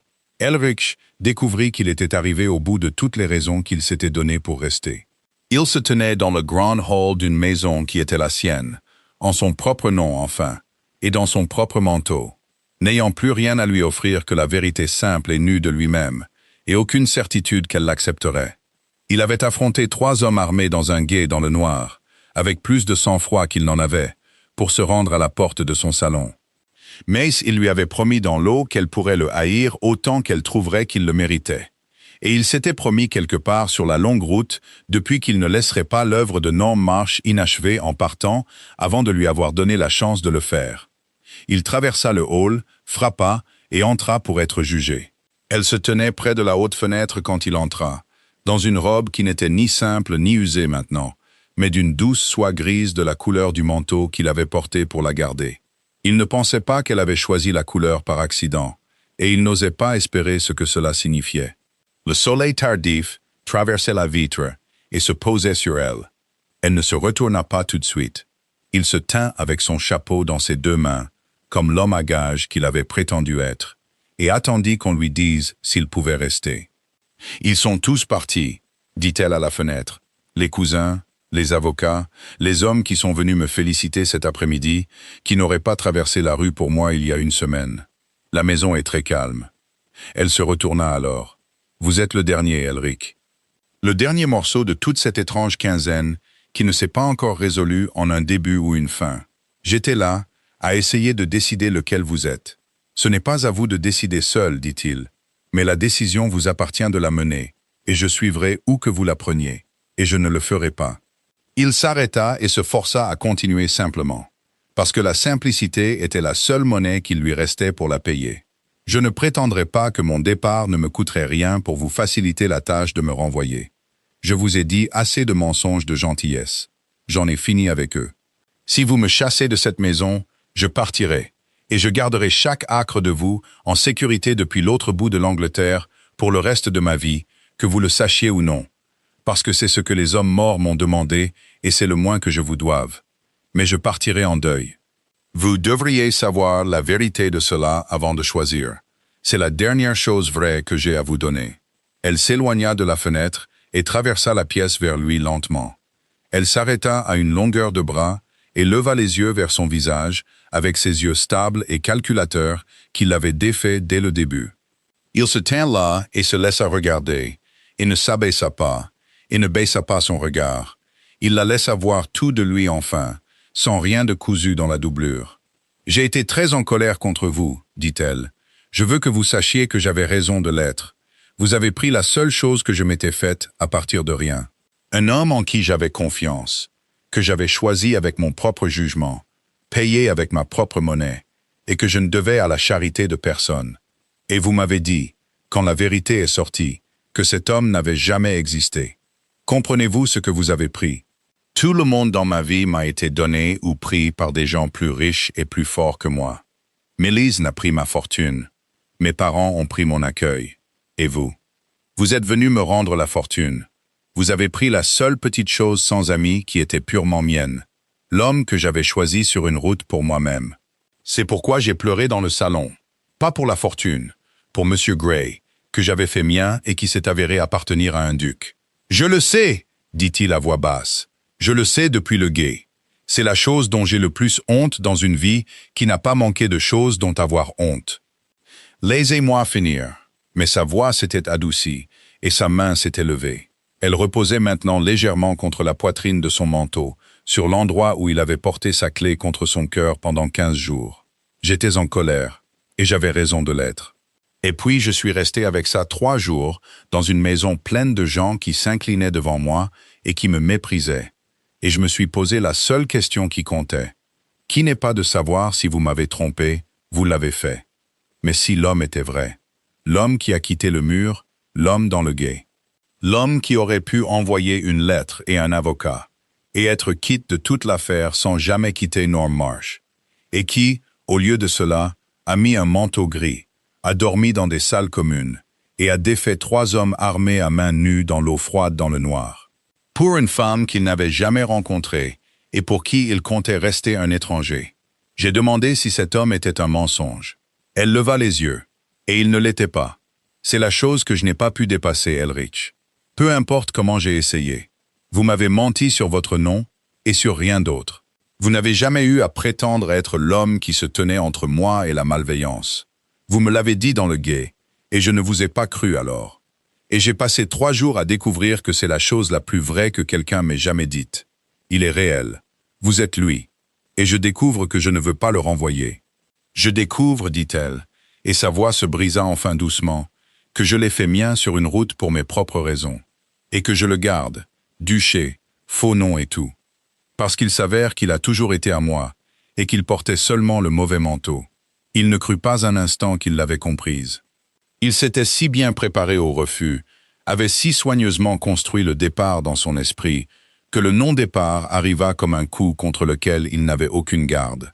Il se tenait avec sa main sur son cœur et ses propres mains inutiles le long du corps, et ne pouvait pas parler. « Isabella, dit-il enfin, et c'était à peine un mot. Vous pouvez poser votre chapeau, dit-elle avec le fantôme de l'éclat sec qu'il avait vu pour la première fois à une table de dîner. Celui qui lui disait qu'elle avait entendu chaque pique que le monde lui avait lancé et avait choisi de ne pas saigner. Vous ne partez pas, je pense, après tout. Et un homme n'a pas besoin de son chapeau pour dire ce que j'attends que vous disiez. Ce que vous tournez autour depuis 15 jours en 3 voix différentes, et que vous n'avez jamais dit clairement. Dites-le clairement, Elric. Dites-le de votre propre voix. J'ai mérité une phrase simple, je pense, de la part de l'homme qui me doit un vrai nom. Il laissa tomber le chapeau. Il prit la main qui reposait sur son cœur dans les siennes, la pensée. Il la tourna et pressa sa bouche sur les jointures bandées qu'elle avait abîmées en soignant les siennes.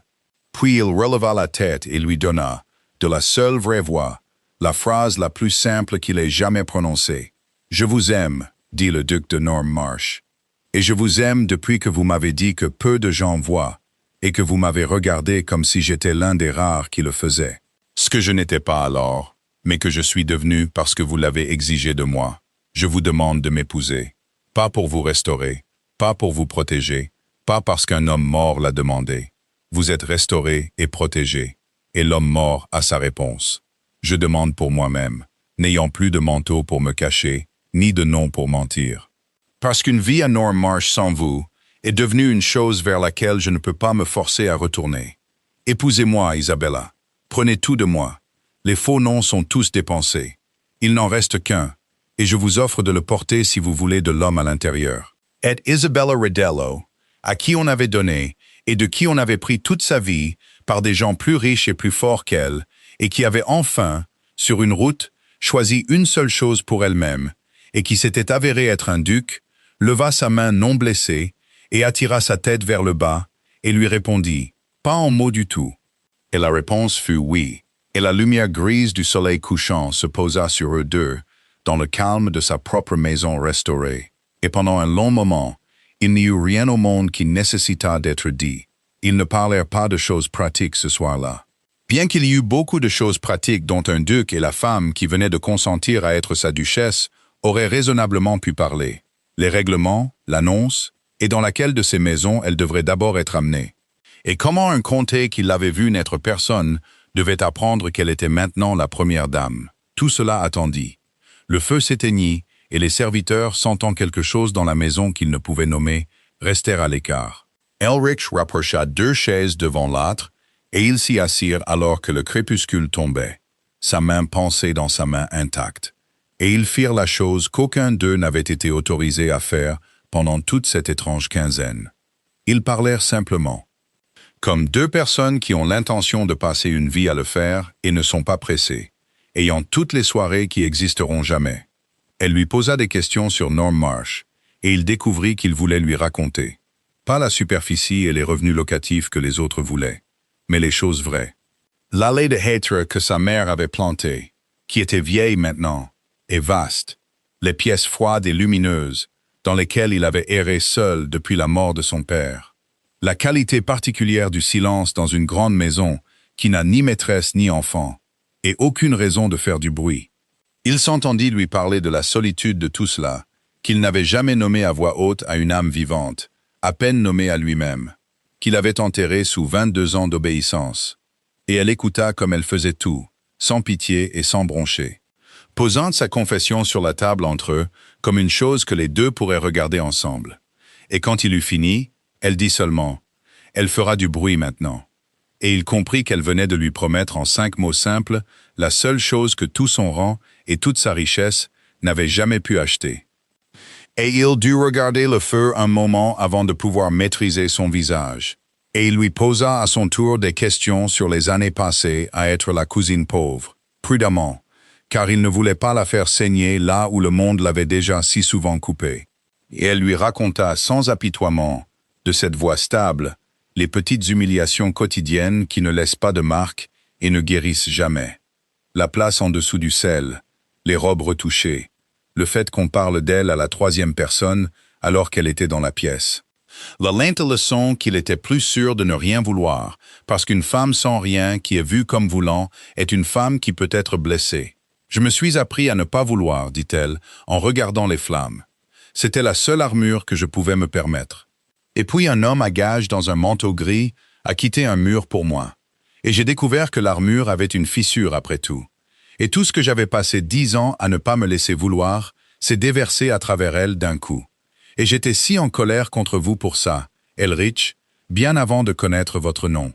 Une colère que vous m'ayez montré que je voulais encore des choses, alors que vouloir des choses ne m'avait jamais coûté que des peines. Elle tourna sa main dans la sienne.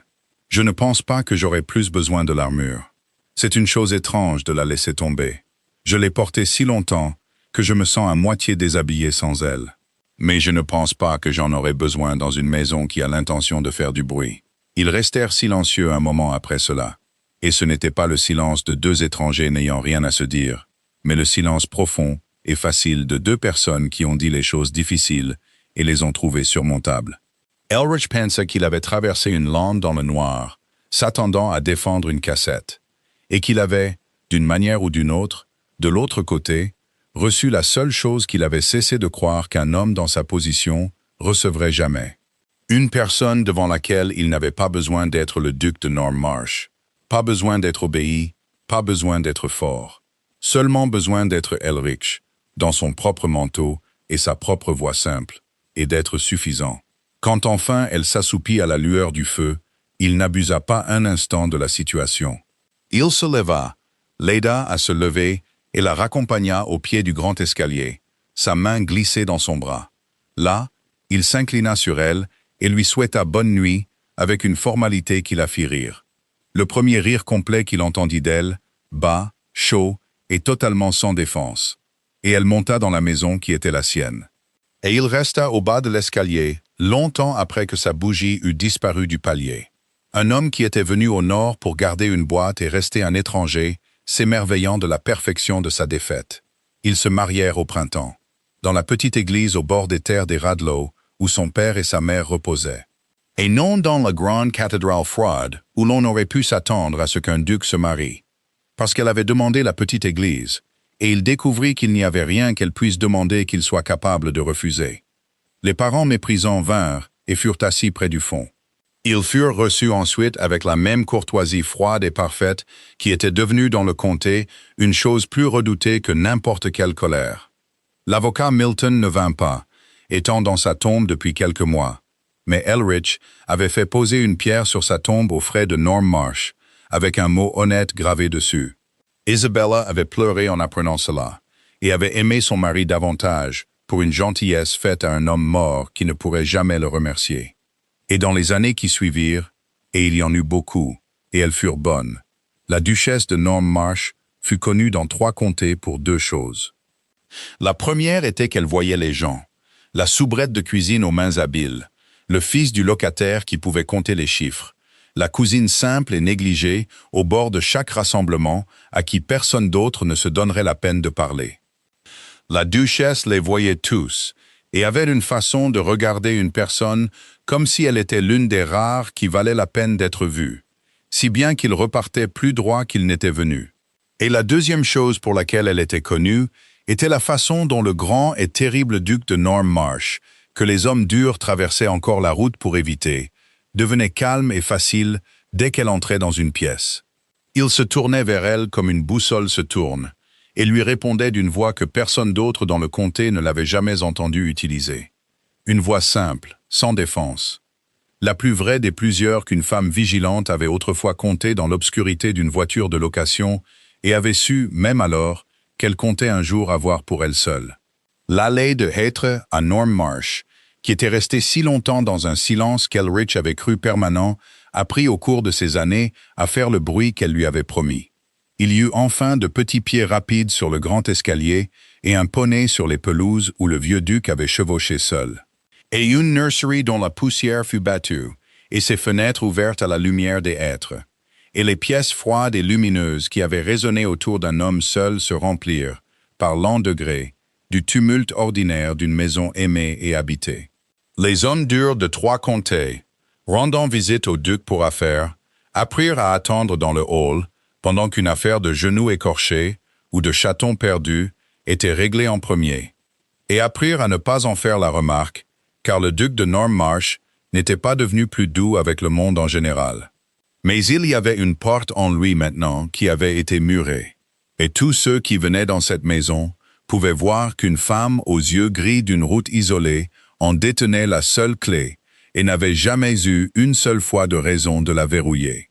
Elle ne le laissa jamais oublier, dans le langage privé et affectueux d'un long mariage, qu'elle l'avait engagé avant de l'avoir jamais aimé, l'avait payé en bonne monnaie et avait été complètement trompée sur son intendant. Et il ne la laissa jamais oublier qu'elle était sortie de l'embrasure d'une voiture dans le noir, avec son propre pistolet dans ses 2 mains, ayant l'intention de dépenser sa seule balle pour lui. Et lui avait ainsi dit la vérité de son cœur 3 jours entiers avant de se l'admettre à elle-même. C'était une vieille dispute, et aucun d'eux ne souhaitait la gagner, et ils l'eurent avec contentement pendant 40 ans. Il était venu au nord portant un faux nom pour garder la boîte d'une étrangère sur un petit bout de route isolé. Il avait eu l'intention de repartir avant même qu'elle ne sache qu'un grand homme s'était soucié d'elle. Il avait obtenu à la place une femme qu'il avait choisie sur cette route, avec ses propres yeux clairs, quand il n'était personne du tout. Et il compta cela, jusqu'à la fin d'une longue vie, comme le seul échec chanceux d'une vie, par ailleurs, impitoyablement réussie, qu'il s'était mis en route pour rester un étranger pour Isabella Radlow. et avait été si complètement, si joyeusement et si définitivement découvert.